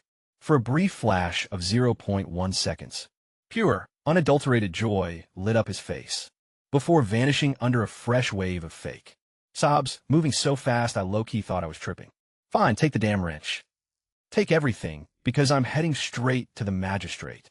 You'll be hearing from my lawyer. Storming aggressively out of the workshop, he faked a stumble past me, without even sparing me a single side-eye, muttering through clenched teeth with barely moving lips. He hissed, "Follow me." Pulling my head low, I trailed behind him at a chill, casual distance, For 30 solid minutes, we zigzagged through Valen City, navigating back alleys and side streets, and taking random turns until we were totally detached from the industrial district vibes. Suddenly, he halted in a dead-end alley and grabbed my arm, his palms freezing cold and soaked in sweat. Did you get it? Got it. Hit some minor setbacks, which is why I'm kind of late. I asked, is the deal still on? I had to know, since that was literally the only thing that mattered. Yes, you're not late at all. Right on time, everything is totally fine. His entire persona flipped from a broken wreck into a manic genius in half a second flat. He was practically dragging me down the street now, ranting, as long as you've got the eye, everything is still totally possible. Come on. Guiding me toward a residential zone near the slum border, filled with cramped buildings and narrow streets. It wasn't terrible, but it was definitely giving major scene better days energy, beating on a warehouse door with a very specific rhythm. He waited for it to swing open to reveal something totally unexpected. Instead of sheer chaos and machine oil, it was spotless and neatly arranged. Cozy, with a rich aroma of potato beef stew hanging low. Busy at a compact stove stood a kind-faced woman wearing a faded apron, while a freckled girl, maybe around 11 or 12, was lending a hand by peeling potatoes nearby. Honey, the bank, the wife started, all handled. Mary, everything's fine. And just like that, in the blink of an eye as he crossed the threshold, that frantic, bloodshot-eyed lunatic low-key shifted into a low-key tired, gentle, ordinary husband and dad with slightly slumped shoulders, a gentle voice, and a warm vibe. Mary, Anna, this is Mr. Victor, a business associate. He's here to square away some remaining accounts. Pulling back my hood, I offered a slight nod. My apologies for dropping in uninvited, ma'am. I was genuinely mind-blown. Valen City was crawling with obsessive alchemists and unhinged spell casters everywhere. Yet finding a guy who could effortlessly separate workplace chaos from domestic wholesomeness, locking all that insanity outside, to step through his front door purely as a family man. Now that took some serious emotional discipline. A controlled psycho hits way different than a regular madman. Anna, fix Mr. Victor some tea. I'm going to take him down to the basement to check some inventory. Won't be a minute, he said, giving his daughter's hair a quick ruffle, before turning to me with a polite after-you hand gesture, even though I caught that fierce spark lighting right back up in his eyes. The basement was cramped, barely accommodating the stars I had built, as it stretched flat across the entire floor. The second the door slammed shut, the loving father vanished, and the maniac was back. The eyes, show me the eyes. From my spatial backpack, I drew out the crystal compound eyes and instantly flooded the dim basement with brilliant color. Thousands of hexagonal crystal facets caught even the dimmest sliver of light, splitting it into dazzling rainbow fragments that danced all across every wall. Even though they were detached from the dead moth, these level 4 materials looked drop-dead gorgeous. The old man was trembling. Trembling hands were frantically reaching forward, just like some dude spotting an oasis after wandering a week in a wasteland. Man, that's pure gold. Absolutely spot on. Just plug this right now into the central node, and my system's coming back online, baby. Those clueless clowns back at the guild are finally gonna. His fingertips were barely millimeters away from the eyes when my right hand whipped out and batted them aside. My left palm stayed wide open, demanding payment up front. He froze instantly, locking eyes with my deadpan, freezing stare, before letting out a bitter chuckle and smacking his own forehead. My bad, got way too hyped there for a sec.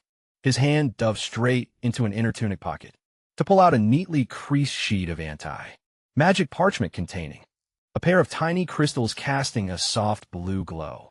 Thought imprint crystals holding my precious meditation technique. The entire reason I'd spent 6 brutal days hiding out in a cursed nightmare forest, traded blows with a level 4 moth, and barely survived a fiery dust explosion, while bribing a sketchy teleportation guard to boot. 2 crystals, exactly as promised. He dropped them gently right into my outstretched hand. Though as your buddy, I gotta drop a quick warning here. The mana output generated by this thing is super sketchy and impure. All the top-tier versions are totally gate-kept by the guild bigwigs. So for a high-level ranger of your caliber, this low-grade magic won't do much for you. None of that BS mattered to me in the slightest. Not even a single bit, honestly. My system flashed green and analyzed the crystals immediately. Thought imprint crystal, low-quality tier detected. Beginner crucible meditation technique, schema data loaded. Consumable effect, forcefully graphs as simplified. And incomplete. Meditation circuit straight into the host's neurological pathways. Warning, prolonged usage triggers impure mana buildup and contamination. Permanently caps your spiritual growth ceiling. Carries a severe risk of magical blowback. Impure mana, cap growth, and blowback hazards? Please, those are just future problems for other people. The second. My cheat system logs this garbage as a legitimate learnable skill. Every single drawback becomes completely obsolete.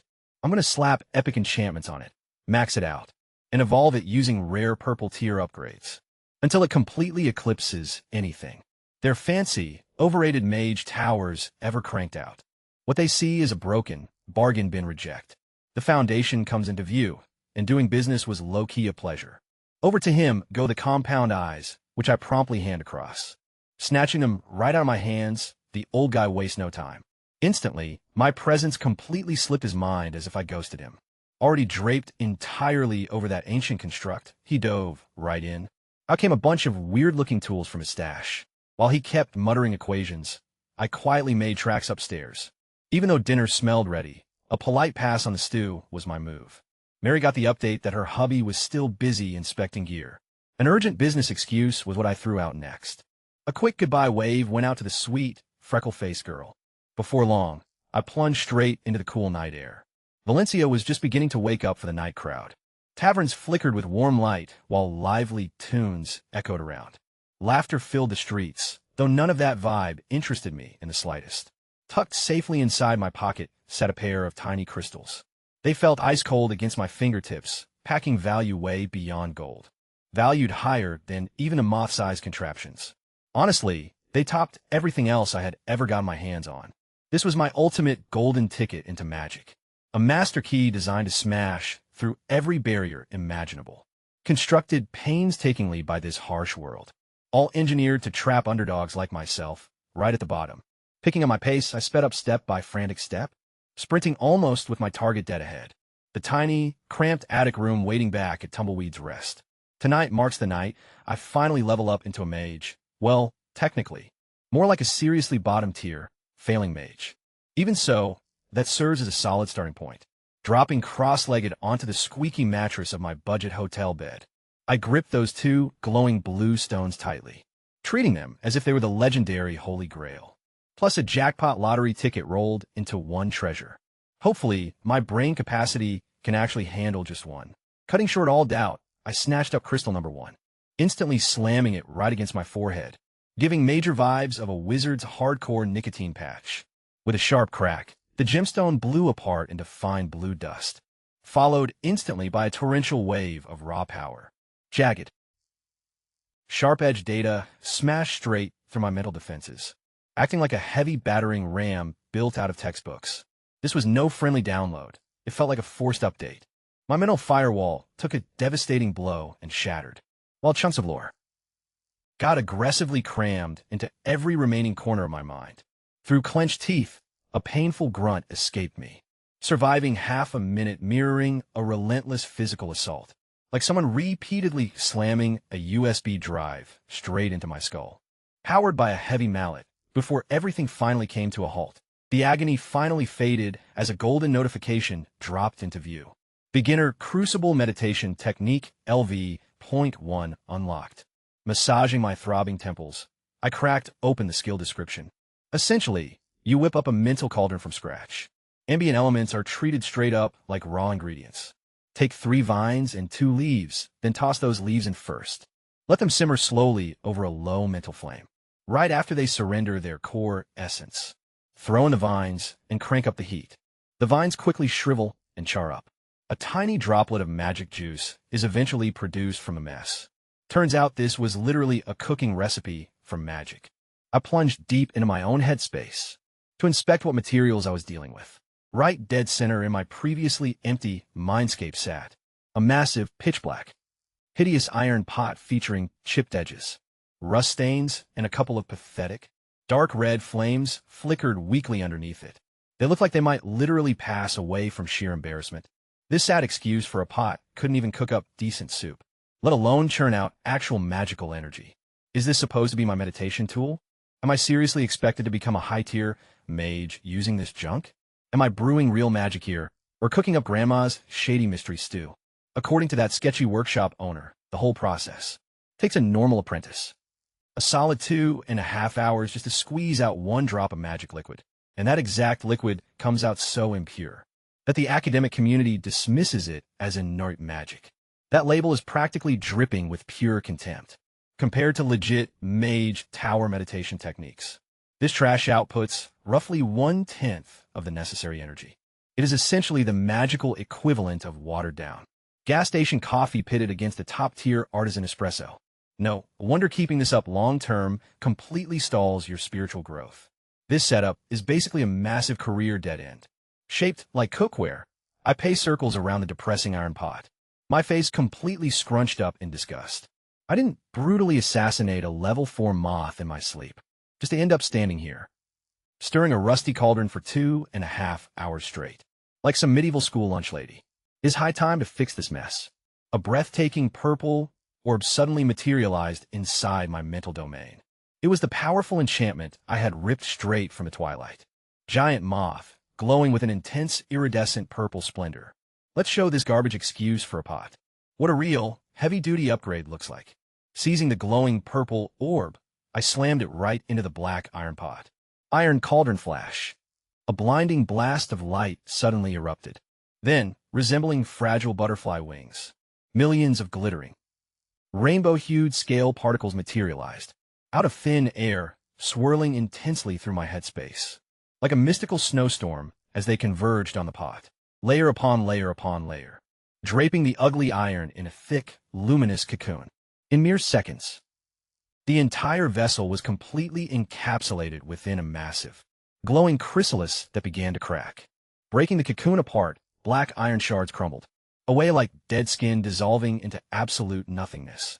Piece by piece, the hideous old pot finally shed its wretched exterior. What stepped out into existence belonged to a totally different dimension of elite craftsmanship. A semi-transparent crystal crucible was hovering dead center in my mindscape, radiating a soft, prismatic glow. Every single surface was buttery smooth, geometric, and flawless, looking like a piece of high-tech laboratory gear engineered by celestial beings. It totally felt like it belonged in a sci-fi flick, not inside some broke ranger's brain. Skill evolution successful. Acquired prismatic crystal crucible. Meditation technique level 8. New description. The crucible has discarded its crude iron shell and evolved into a translucent optical prism. No more tedious ingredient visualization is needed. Instead, you gather ambient elements into a focused light beam and blast it directly into the crystal. Upon impact, the beam refracts into a dazzling full spectrum, with every color representing a different elemental type. The input is continuously deconstructed by the prism, which precisely isolates each individual element to distill pure, raw magic. Lustrous quality optical prism spectral refraction achieved, transforming from a medieval sweatshop cauldron into an advanced magical optics laboratory in a single upgrade. Moving from stirring imaginary soup for 2.5 hours, straight to firing light beams through a crystal prism. This is peak purple tier enchantment energy right here. They don't just give things a basic buff. They literally rebuild them from scratch. Let's put this bad boy to the test. With my eyes shut tight, that brand new skill was instantly fired up, reaching out with my mind's focus to snag the faint, vibrant, ambient wisps drifting around my hotel room, pulling them in, packing them tight, and shaping them straight into a glowing, multicolored ray, to blast right at the crystal crucible. Whoosh, the beam sliced cleanly through the prism, and down deep inside, underwent countless refractions and split apart, just like sunlight hitting a glass prism. Though instead of casting a cute rainbow on a wall, it was sorting magical essence with laser-focused precision. 4 distinct beams shot straight out from the crucible's base. Blazing crimson for fire, deep sapphire for water, emerald green for wind, and heavy amber for earth. Totally clean, totally separated. 5 minutes ticked by. Ding. A single ruby drop of condensed magic materialized. At the bottom, 5 damn minutes. Not 2.5 hours, just 5 minutes flat. And the quality wasn't some trash tier sludge either. The notification flashed lustrous right there. That is low-key, no ordinary garbage. That's straight-up premium gear. Probably stacking up to whatever mid-tier Mage Tower students are churning out. Those alchemist apprentices grind away for 150 grueling minutes just to squeeze out one drop of murky magic water while I just farm a pristine, glowing drop in 5 minutes flat by flashing a light beam through some fancy crystal setup. That's literally a 30x efficiency boost, taking the absolute worst meditation method ever coded and turning it into a total meta-defining contender. Centuries were spent by the Mage Tower building high walls to keep outsiders like me locked out, and the Alchemist Guild engineered a barely working alternative, tied down tightly by quotas and strict contracts.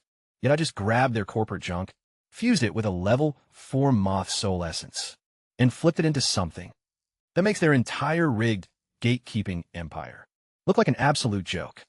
My eyes snapped open inside the dim attic space, flashing a grin so wide. My cheeks honestly ached. 2 crystals secured. 1 active, 1 backup ready to roll. 1 meditation technique mastered, and my status upgraded instantly, triggering total absolute chaos among the high-end mighty mage elite. Officially, I'm a certified sorcerer now, though by traditional technique standards, I'm basically the worst wizard on earth. While my cheat system insists, I'm low-key the greatest talent alive. Same starting line, totally wild trajectories. Next stop on this ride is the cert exam, where nobody will side-eye my glowing gear anymore. Flopping back on a mattress, I felt arcane energy. Real, pristine, glowing mystic power, slowly pooling deep inside my frame. For the very first time ever, it literally felt like a sunrise in my chest. Reaching out, I tapped that freshly brewed magic drop. With my fingertip, boom! Zero pain, just pure catharsis like a dam bursting in my soul. Vibrant shockwaves blasted off my skin, radiating.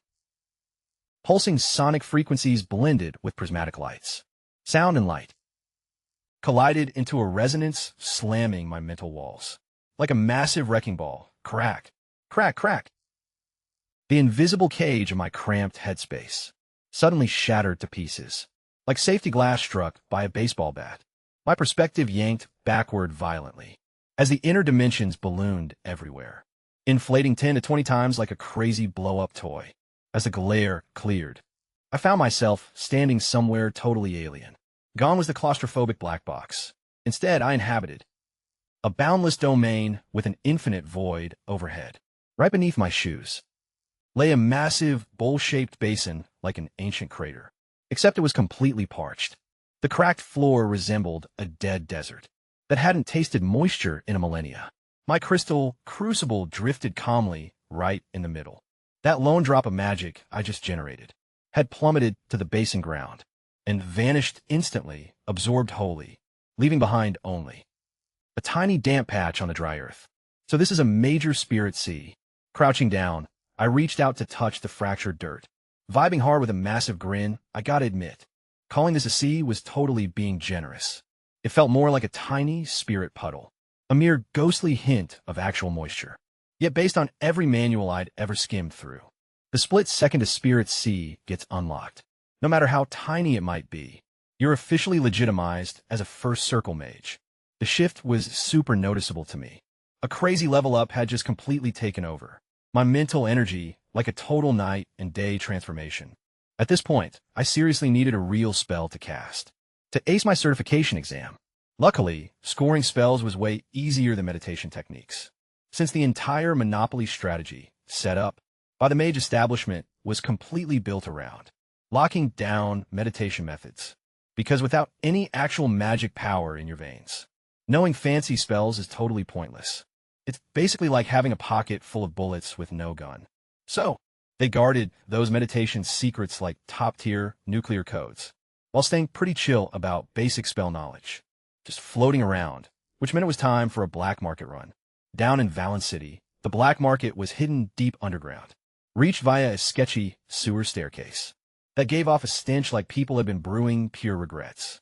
Down there for ages, and the market itself was honestly nothing like those mysterious, upscale, torchlit underground bazaars I pictured from reading novels. This place was an absolute dump, a literal underground garage sale, filled with flickering lights and greasy oil drums. Tattered cloths laid out right on the dirt floor, instead of any proper storefronts or display stalls.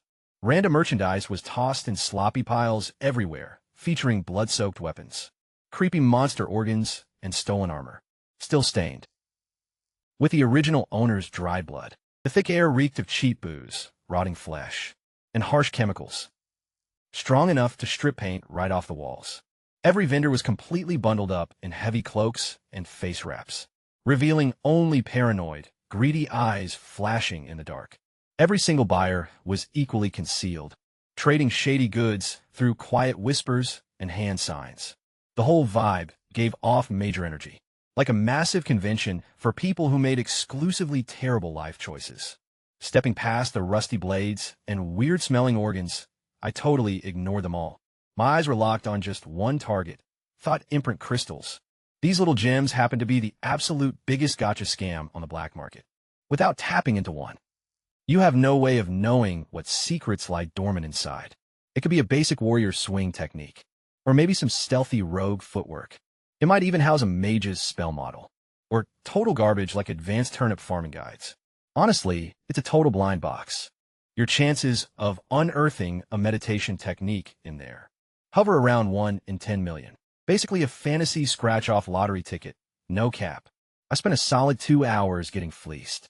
Some dude tried pawns off a farmer's 108 scythe on me, trying to pass it off as legendary sword master inheritance. Another guy had a crystal that my system flagged as containing a beginner's guide to mushroom identification. These folks were seriously shameless. Then right there in the sketchiest, dirt-smelling corner of the market, I spotted a faintly glowing blue crystal resting on a grimy oil-stained cloth. It still had fresh grave dirt caked on it, which the vendor hadn't even bothered to wipe away.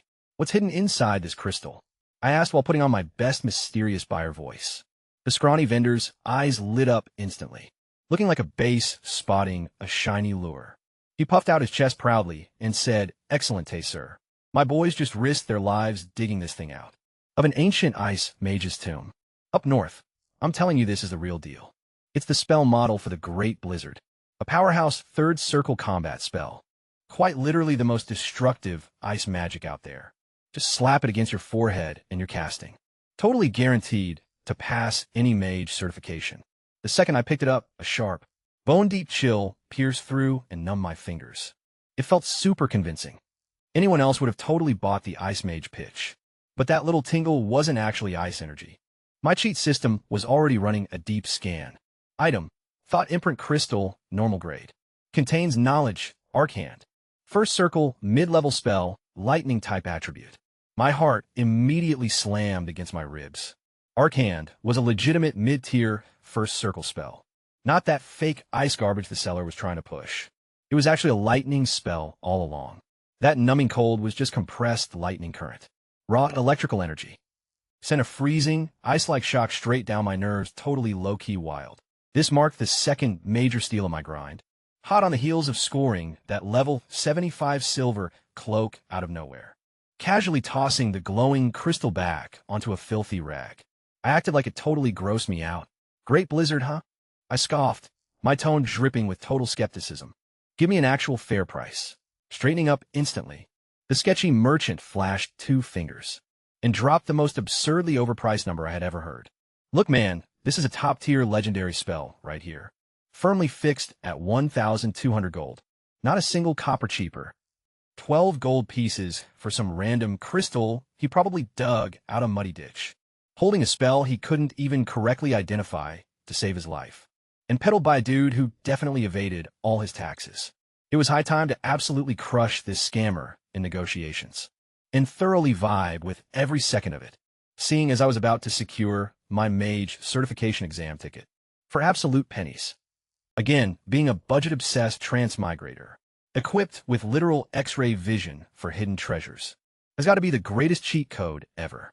Back in my cramped hotel room, perched uncomfortably on a brick-hard mattress, I rolled a dusty, smudge-covered, blue crystal back and forth between my fingers, my brand new prized possession from the underground flea market. That whole bargaining session had been a masterpiece. The shady grave robber vendor had spent a solid 20 minutes, swearing on his ancestors' graves that this artifact was the legendary heritage spell of an ancient ice mage, the Third Circle Great Blizzard, known as the most devastating ice magic in human history. Meanwhile, my system interface was casually popping up with notifications saying, "This is literally a lightning spell. You absolute donut. That icy numbness is just raw current frying your nerves." I couldn't exactly just blurt out, "Hey buddy, my cheat menu says you're totally wrong." So instead, I leaned into playing the skeptical buyer, acting out a dramatic 20-minute theatrical back and forth. He opened at 1,200 gold. I immediately started walking away. He chased me down while I viciously trash-talked his merchandise. And finally, he begged me to take it at a final price of 350 gold, slashing it down from 1,200 all the way to 350, just because he had zero clue what he was actually holding. The guy was literally sitting there clutching a military-grade taser and marketing it like a vintage blender. My bank account was low-key weeping, though, what with buying space stones, alchemy bombs, and now adding this mysterious crystal to the pile. My bank account was totally riding on empty. Thank God the moth's components, leaving aside the eyes, made a killing down at the auction. Otherwise, I'd be totally broke and tapped out. Totally worth it, though. So worth it, crystal right on the forehead. Slap crack. A chill, tingling vibe came washing straight into my brain. Way smoother than the first time around. Having an open spirit apparently, makes knowledge downloads feel like a gentle stream, instead of a fire hose. 3 seconds of low-key discomfort and boom, done. I dipped right into my mental space. Floating up above was the gorgeous crystal crucible still shining over my spirit sea, which now held a tiny puddle of colorful magic liquid sitting at the bottom. Savings built up from a few hours of meditation. Not much to look at, but enough to mess around with. Up popped the arcane spell model straight from my system. A semi-transparent blue triangle materialized into view, consisting of a flat 2D layout built with 3 spell nodes, linked together by magic circuits. Each individual node packed with intricate magical runes. Curiosity got the better of me. How hard could sketching one of these runes really be? Focusing my mental energy, I attempted to copy the simplest looking rune. Freehand 1 minute. 3 minutes, 10 minutes. My spiritual form literally started glitching from the sheer strain. That single rune, literally the easiest one out there. I couldn't even keep the very first stroke stable for more than a second. The smallest mental slip, and the whole thing dissolved instantly like wet cotton candy. This wasn't just drawing. This was basically performing brain surgery on a ticking bomb, while riding a unicycle across a tightrope, in the middle of an earthquake. Now it totally made sense why mages are treated like absolute gods in this society. Picking up magic the traditional way is insanely brutal, taking years of training just to sketch basic runes, without accidentally frying your own brain to a crisp. Mages definitely earned their high-tier status. That's wild, but thank goodness. Hand drawing anything wasn't even necessary for me. I already had the pre-made spell model ready to go. All I had to do was channel magic right through it. Kind of like hooking up holiday lights, you know? Instead of having to craft one from scratch. Elemental magic could be cleanly filtered right out by my trusty crucible. Since my specific vibe was lightning, only the icy blue-white voltage was pulled from a pool. Pure electrical juice, glowing intensity. A luminous stream of raw voltage surged up from the fluid below and locked straight into the spell model's input port.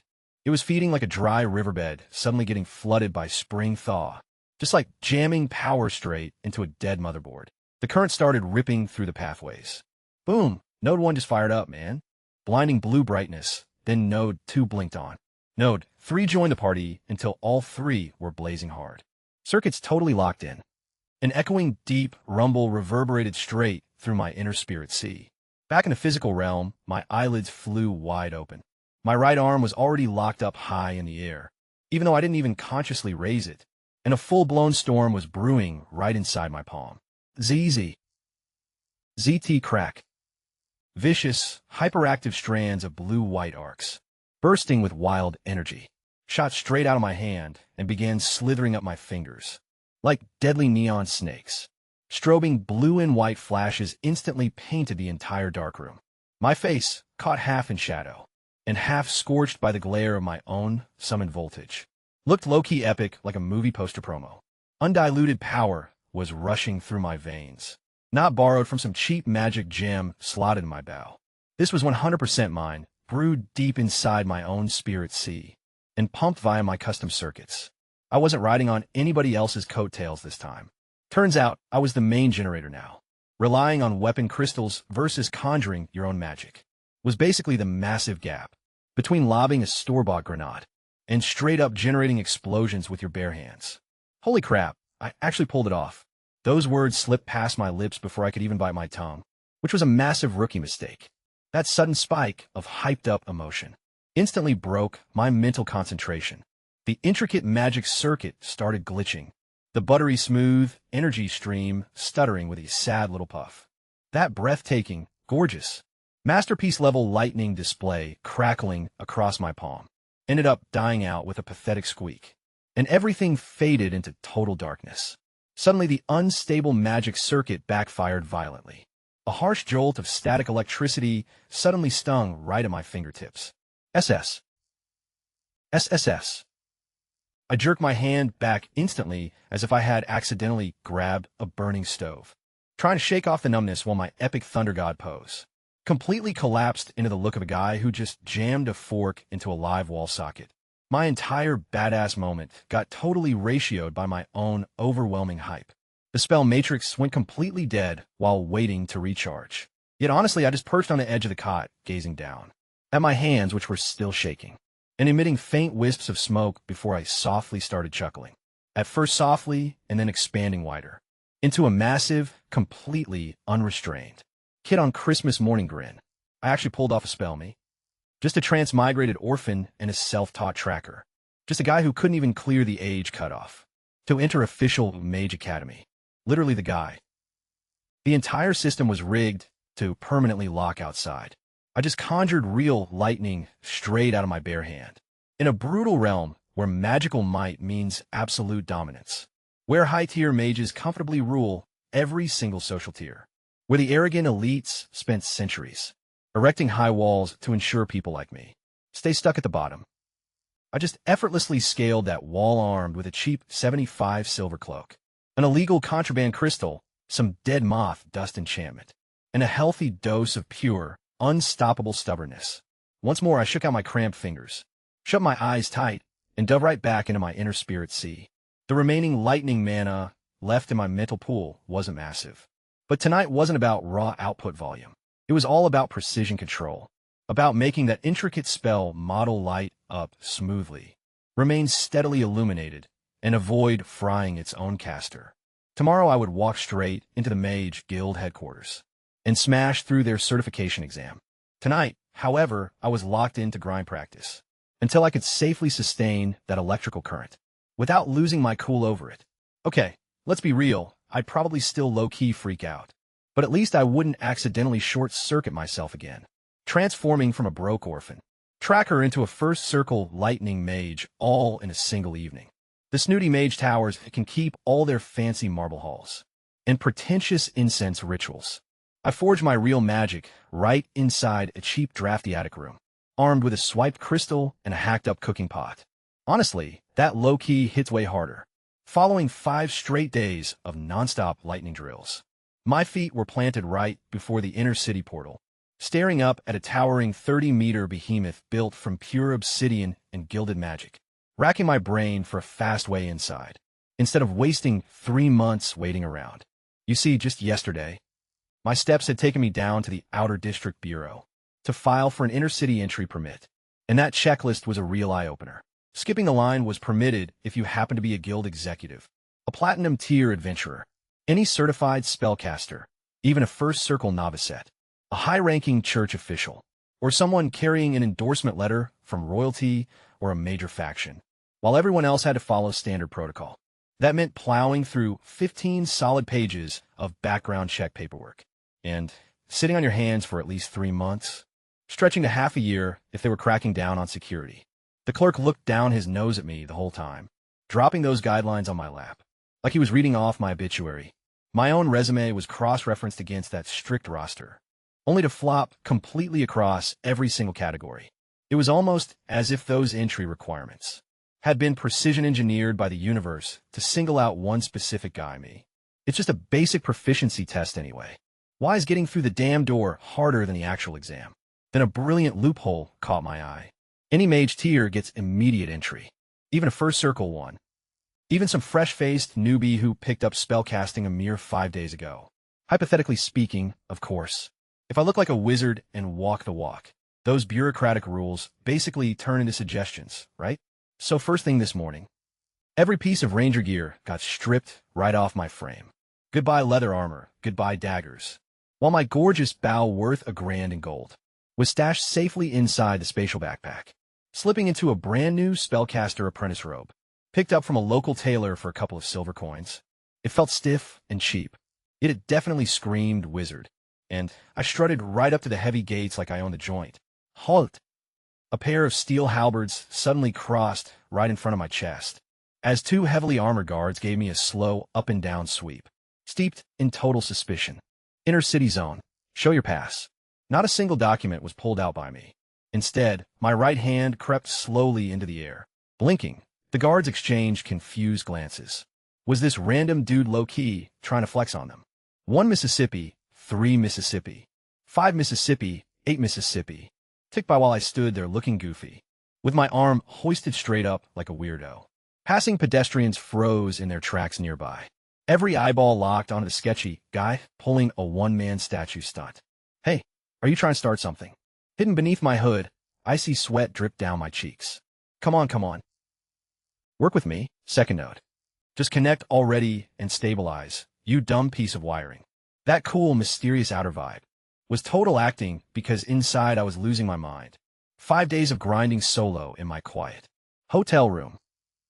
Hit completely different from trying to manifest actual magic.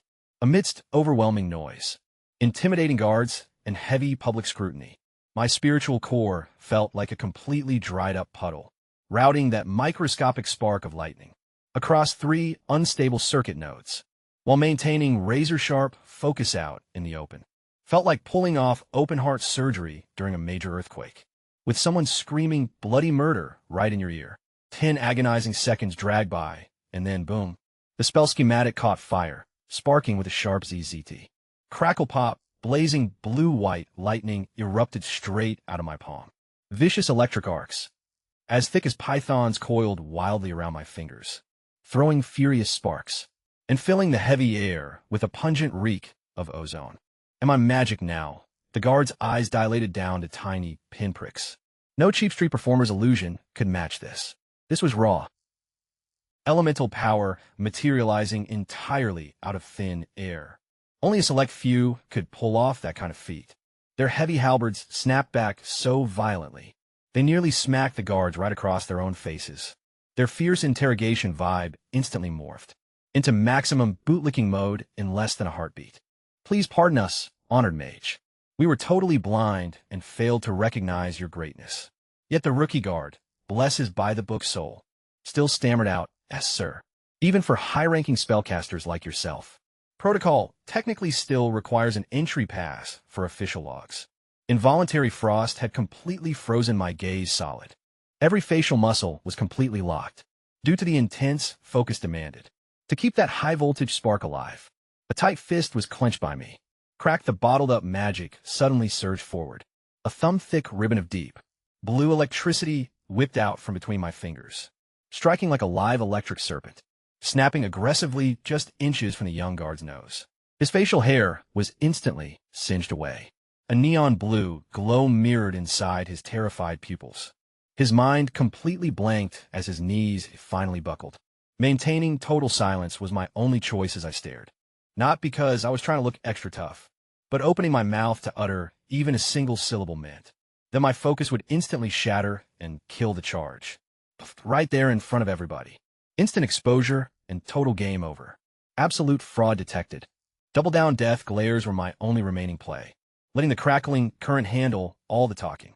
"We're so sorry about this, sir." The older and much sharper guard grabbed his petrified buddy and yanked him back to safety. He was bowing so aggressively low His spine was at risk of a permanent bend. This absolute rookie has zero manners. Having a mage of your elite status grace our gate is an honor. Please write this way, sir, go right ahead.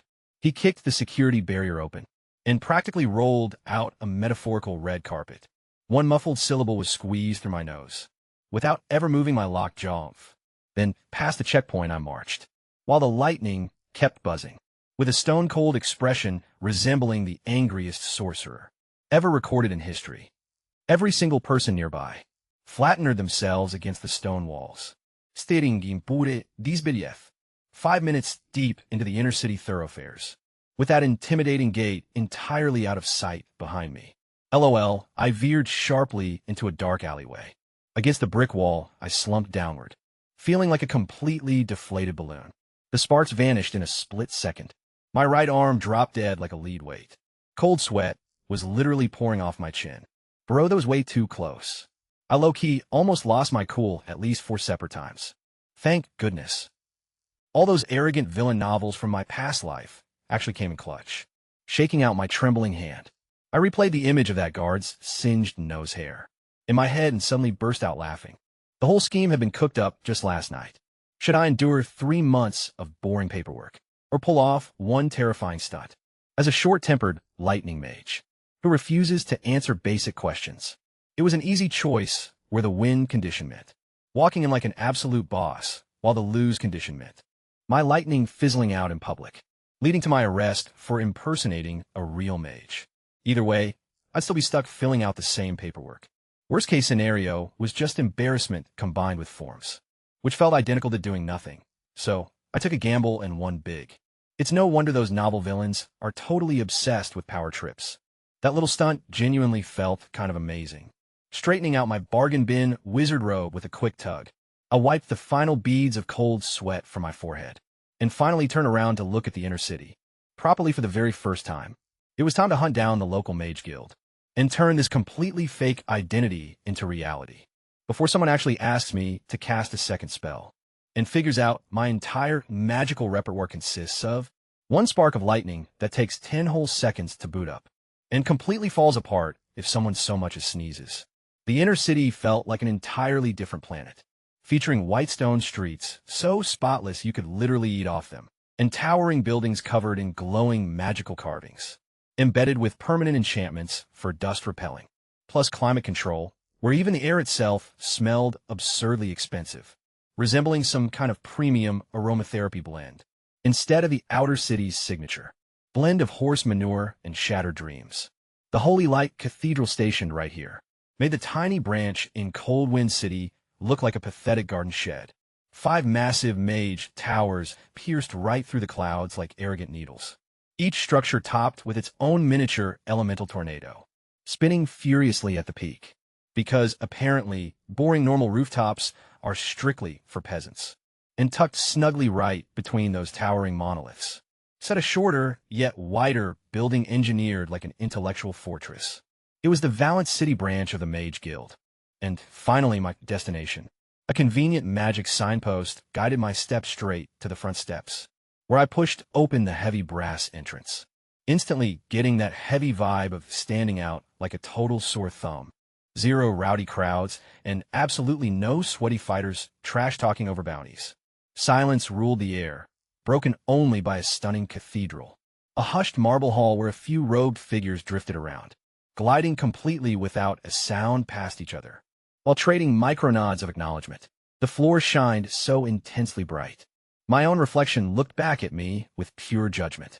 Making my way over to the front desk, crafted from timber so ridiculously pricey, it honestly had a higher net worth than my entire life. Hey, I'm just rolling through for my mage certification. Up popped the gaze of the young receptionist, as she scoped out my cheap 2 silver bargain bin apprentice robe, causing her eyes to take a wild emotional road trip, shifting swiftly from sheer confusion to disbelief, and straight into expertly suppressed low-key terror. Gotta hand it to her, though. That professional smile barely dipped for even half a second. Right away, sir. Which specific mage tower are you repping? Or who is your master instructor? Since I'm gonna need to pull your official academic files. 0 tower and 0 instructor, my bad. Her eyes blew wide open because in this neck of the woods, A total rogue mage who actually cracked the code of magic, completely independent of any institution, was roughly as rare as scoring a diamond inside a public restroom. Technically a thing, but practically a myth. Dead silence filled the space as she processed my paperwork, before handing over a cold-numbered iron tag. Head on up to second floor exam room 3. Charging absolute zero fees is how the Mage Guild handles certification. Not even a single copper requested because, when you stand at the top as the absolute heaviest hitters, among professional guilds across the whole continent, filing registration fees becomes totally unnecessary. You're basically the whole economy. Talk about elite flexes. I mumbled under my breath while climbing the spiral stairs, shoving open room 3, expecting maybe a lone board desk clerk, whom I could easily zap with some quick lightning and call it a day. Instead, 3 high-ranking mages dressed in sharp formal robes awaited me behind a heavy table alongside a dedicated scribe jotting down notes. 6 intense, eyes locked straight onto my position, carrying the full, crushing weight of a high-stakes job interview, hosted by the most elite corporation in the entire world. Since when did a basic entry-level first circle test require a panel of 3 judges? I gulped down hard.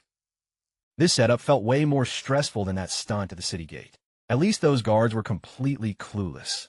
These seasoned spellcasters were total pros, who would sniff out any weird glitch instantly.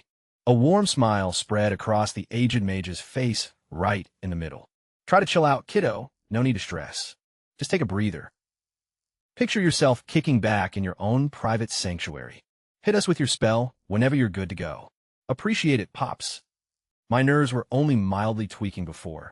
Now I'm straight up losing my mind. Shut your eyes and block out all the noise. Dive deep into your soul and check it out. Against the chaotic backdrop of the city gates, this dead silent room low-key helped me lock in much better. Mana started flowing smoother 1 second, 2, 7 seconds, snap. Blazing lightning suddenly burst right out of my palm. Vibrant blue and white arcs crackled wildly across my fingers, scattering wild sparks while the heavy scent of ozone filled the air, clocking in at 7 seconds instead of 10. A brand new personal best, thank goodness. Quiet testing chambers, lightning hand activate. That middle-aged examiner, sitting on the left, arched a brow, showing clear shock as I held it steady for 5 whole seconds. Just enough time to flex total stability. Then I smoothly cut the current for a clean shutdown. 0 accidental self-frying today, growth achieved. Leaning forward with genuine curiosity, the older examiner spoke. Tell me, Mr. Victor, your technique shows 0 ties to any official mage tower. Where on earth did you pick up this meditation method? And this spell? My brain had rehearsed this exact speech like 10,000 times. Pure luck, honestly speaking. I slapped on my best weary, been everywhere adventure expression. A few months back, while wandering through some nameless ruins deep in gray whisper forest, my party stumbled into a trap and I plunged right down hidden basement. No loot down there, just 2 crumbly imprint crystals on the verge of dust. One held a meditation guide, while the other taught lightning magic. The ultimate classic cover story. Totally unverifiable ruins and completely unrepeatable. Just a lucky break. The fantasy universe version of. I found it lying on the ground, which is basically every low tier adventurer's go-to excuse for sudden power boosts. Giving a thoughtful nod, the veteran examiner considered it, as if mentally calculating whether my tale checked out. Then suddenly, that middle-aged examiner on the left burst out with a sharp, contemptuous scoff, calling it a totally ridiculous lie, glaring down with razor-sharp intensity. That predatory vulture energy practically screamed, do you seriously expect to waltz right into the Mage Guild, Espotin Feritales, and claim a basic meditation technique alongside a combat spell? Just happened to be chilling in a random hole you stumbled into. Suddenly rising to his feet, his tone reeked of absolute authority and pure condescension. Drop your defenses and open your spirit sea right now, since I'm going to personally inspect this meditation method. My blood instantly ran ice cold at the command to open my spirit sea for inspection, which honestly felt like this fantasy world's equivalent of saying, unlock your phone right now and let me read literally everything. Except instead of finding some mildly embarrassing search history, he was about to expose my bootleg alchemist meditation build, my totally unfair cheat system, and probably my entire stash of sketchy stolen enchantments. If things went great, he catches the contraband, and I get thrown in a dungeon. While the worst-case scenario turns my brain into absolute mush via forced mental intrusion. So yeah, I gave him a hard pass and respectfully declined, even though my voice dropped way colder than planned. Every single syllable was true because Mage Guild certification protocols only mandate demonstrating a legitimate first circle spell, leaving zero official regulations that force anyone to hand over their personal meditation secrets. Utterly losing his cool before I could even finish, the examiner snapped and yelled insolent, striking out instantly as the surrounding air rippled and light bent awkwardly, while a massive, freezing wall of raw psychic energy surged outward from his frame and slammed directly toward my forehead like an absolute freight train, aimed straight at my consciousness. He was literally trying to forcefully pry open my spirit sea, right here in the middle of a standard testing room, during what was supposed to be a routine qualification exam. These high-ranking mages are genuinely unhinged, moving way too fast for any human to dodge or put up a proper block. The incoming assault left my physical reflexes completely useless against such a devastating mental ambush, leaving my spirit sea defenses as fragile as wet tissue paper. Facing a veteran spellcaster's psychic onslaught, I was moments away from getting my brain scrambled inside a government facility during a job interview, until something hidden deep inside my robes suddenly detonated, unleashing a blinding shockwave of silver-white radiance, dripping with pure holiness and overwhelming divine authority. That exploded straight from my chest, like a high-tech flashbang crafted entirely out of sacred energy. It was the mark of the Dawn Goddess, that overpowered buff she'd permanently stamped onto my soul back in Cold Wind City. The item I'd low-key stressed out about triggering, all on its own an impenetrable wall of sacred, silver light, suddenly erupted between me and the incoming mental ambush. Dark resistance, 50% massive bonus against curses, death magic, and negative energy, and apparently also shields against arrogant mages trying to scramble your brains mid-exam. Massive shout-out to the divine perfectionist goddess. You keep bailing me out in ways I never saw coming.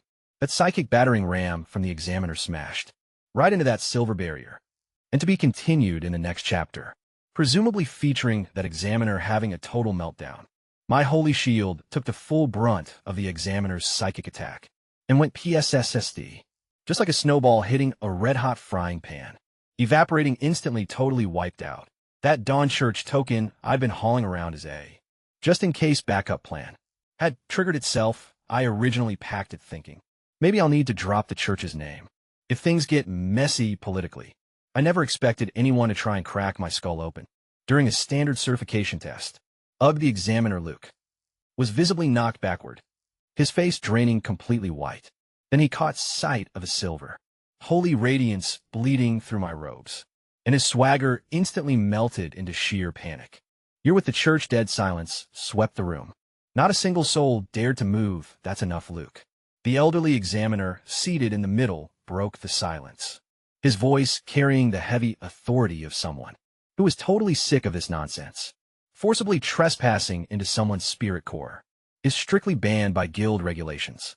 He stood up straight, cleared his throat, and officially announced, Mr. Victor, your arcane casting was spotless. Your magic purity is low-key, insanely impressive. As lead examiner, I'm officially passing you. Then he cast a much softer look my way. Would you mind stepping into my office with me? There's some enrollment paperwork I'd prefer to handle personally. I shot Luke one final ice-cold death glare, the exact kind that screams, I'm never forgetting your face, and quietly trailed behind the old man without a single word. Surrounded by towering stacks of dusty tomes and celestial maps, we stood on the 12th floor office. A bronze badge was tossed right into my palm, with a distinct six-pointed star carved across its surface. That right there is your official mage certification. Starting right now, you're locking down all legal privileges as a licensed spellcaster, stretching across all 6 human kingdoms.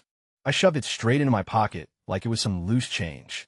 Honestly, I'd usually be doing backflips by now. Yet that examiner's little stunt had totally fried my vibe, down to absolute zero as the old man let out a deep sigh. He poured me a fresh cup of tea personally and started spilling details. I've seriously got to apologize for Luke's toxic behavior, though you got to understand his bad blood isn't personal at all. Shuffling across the wooden floor, He gazed out the window at the 5 looming mage towers outside, and proceeded to drop the real lore on me. For centuries, magic operated as an exclusive, brutal monopoly where every single spell, every ancient rune, and every scrap of hidden knowledge stayed locked up inside those freezing towers. Senior mages held total power over life and death. When it came to their apprentices, countless students never actually learned real magic anyway. They were treated like lab rats, basically expendable test subjects trapped in student robes. Where there is heavy oppression, expect a heavy rebellion. He murmured quietly, with desperate apprentices poisoning their master's meditation incense and totally sabotaging complex teleportation circles. Some even triggered massive detonations in the elemental cores, resting right at the base of entire towers out of pure desperation. It was an extremely dark and blood-soaked era. I just listened silently while thinking to myself, same old story in a different world. Absolute monopolies always breed absolute resentment. It's a tale as old as time until a massive plot twist hit, roughly 1,000 years back, when other professions started organizing themselves. As warriors, knights, and even rogues established unified guilds, sharing secret techniques across different schools. Both their numbers and raw power skyrocketed, with some factions even developing specialized anti-mage tactics. Rogues literally engineered an entire spellbreaker combat school, specifically tailored to hunt down wizards 300 years ago. Certain forward-thinking mages finally woke up and realized, if we keep hiding inside our ivory towers, while everyone else collectively levels up together, we're completely finished. So they walked right out, shared their life's work with the world, and founded the Mage Guild. Functioning as an open, shared establishment, those stubborn towers refused to evolve, ultimately forming the Rogue Tower faction, while branding the guild as total sellouts. They're low-key desperate to get their hands on the guild's massive spell archives. That mutual need birthed a sketchy compromise. Tower mages could pull shifts as guild staff, just to cop those coveted guild spells. That explains why Luke was basically a sleeper agent. Honestly, smuggled right into the guild via the exchange program, dripping with the toxic superiority complex, bred from centuries of that. We're better than you mindset. So, looking back, I felt like it was open source devs, clashing with a toxic corporate monopoly, classic Linux versus Apple vibe. And I literally just got jumped by brand fanboy, right during a job interview at the open source hub, sauntering back to his desk under the harsh fluorescent lights. The veteran examiner smoothed his robes and thrust out a hand. I never gave you my proper introduction. I am Austin Blackwood, head honcho of the Valentine City Mage Guild branch. The president, the actual big boss of this entire facility, had stealthily audited my rookie evaluation test. I left his hand hanging in the awkward silence. Big shots don't waste time on first circle nobodies, unless they want something out of them. Noticing my intense guard, he chuckled warmly, before glancing down at a classified intel folder, brought in by his secretary. Alongside the badge, Mr. Victor, or should I be addressing you by another title? His piercing, seasoned eyes seemed to burn straight through my budget. Wizard disguise. Perhaps you're the sniper boasting insane archery skills, the guy pulling off those shady movement hacks, or maybe the buddy blessed by holy light itself. Every single fiber in my body went rigid. I was literally a split second away from popping 3-beat and torpedoing straight through the glass window. This sly old fox had already background checked me thoroughly. In the brief window it took him to walk down the hall, from the test chamber to his office, he waved a casual hand. Relax. The guild faction embraces any soul hunting for the truth. I don't give a damn why some random ranger unlocked spirit sight, and your ties to the church mean nothing to me. Strikingly pure lightning magic was what caught my eye. Your meditation routine must be cranking out some seriously lustrous, or even pristine mana quality, paired with the guts to hold your ground. When Luke tried stepping up to bully you, his gaze turned intensely earnest right then. Recruitment mode was fully engaged. Come roll with the guild faction, Victor.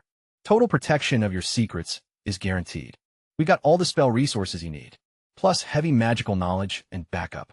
Locking eyes with him, I realized this made the second time some major organization tried drafting me into their ranks. First the church came knocking, and now the Mage Guild.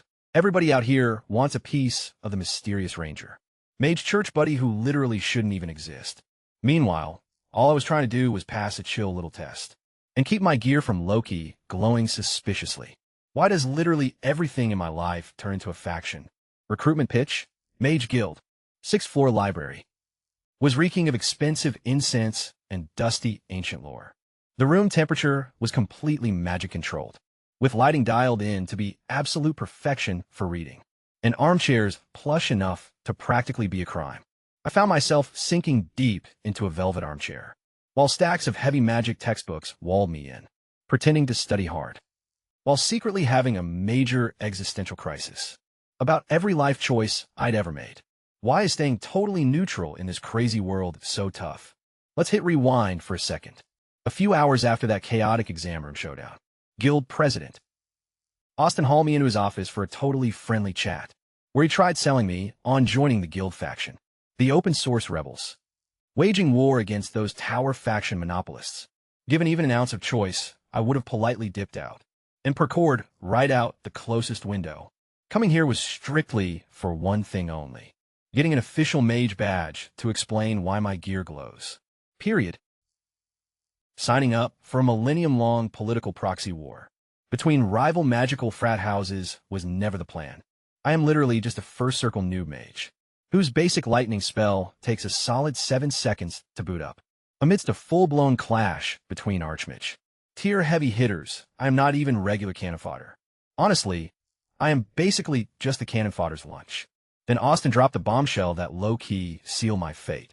Mr. Victor, an unregistered wild mage, who somehow runs a meditation technique that spits out insanely pure mana, completely without any official tower training. You are, without a doubt, the absolute #1 heretic on the tower faction's hit list. My mind flashed back to Luke's greedy, predatory eyes, and the ruthless way he tried to crack my skull open, without missing a single beat, inside a standard exam room during a routine test. Yeah, if I walked out of this building lacking guild protection, that guy would definitely have me snatched up, dissected, and filed away as research specimens before sundown. Fine, I'll sign up with you guys. Zero enthusiasm, zero excitement, just pure survival instinct. I didn't sign any crazy blood pact or swear a lifelong oath. If things get way too political down the road, I can always ghost this place, head to some quiet town, and lay low. They aren't going to launch a continental manhunt just for some random first-circle nobody, probably. It's since I was already riding the guild's wave. It was time to completely raid the ship. This sixth-floor library was strictly restricted to mage members. For a guy like me who had basically taught himself magic by slapping cheap discount crystals against his forehead, the raw theoretical knowledge packed into these books was worth more than solid gold. I was a bone-dry sponge, tossed right into the middle of an info ocean. Then I finally hit the jackpot on a paragraph detailing spell, slot construction, and fixation mechanics. I leaned forward so intensely I nearly tumbled straight out of my chair. The manual clearly stated that once you completely master a spell, its model can be permanently installed right into your spirit. See, floating partially submerged inside your mana pool. In this state, the incantation remains locked and pre-charged forever. Every single node lit up, all circuits primed for action whenever needed. During fierce combat, you waste 0 agonizing seconds, manually threading raw mana through complicated circuits. You just fire off one tiny mental command, and the spell goes off instantly. Right after deployment, that specific spell slot enters cooldown mode, while your internal mana pool automatically recharges it. 0 cast time. My entire brain literally exploded with total clarity. That was totally how Carl pulled it off. That sketchy dark mage from the Bone Tyrant raid. I had been scratching my head wondering how he could shadow jump, and instantly hurled dark arrows with absolute 0 delay. There I was, frozen in place for a solid 7 seconds flat, without a single drop of lag, all while totally struggling to link up 3 ridiculous circuit nodes. That dude was literally blinking around like crazy, spamming shots effortlessly, just breathing and firing. His main build spells were locked in permanently, configured seamlessly as preloaded spell slots, fully pre-charged and ready for instant activation.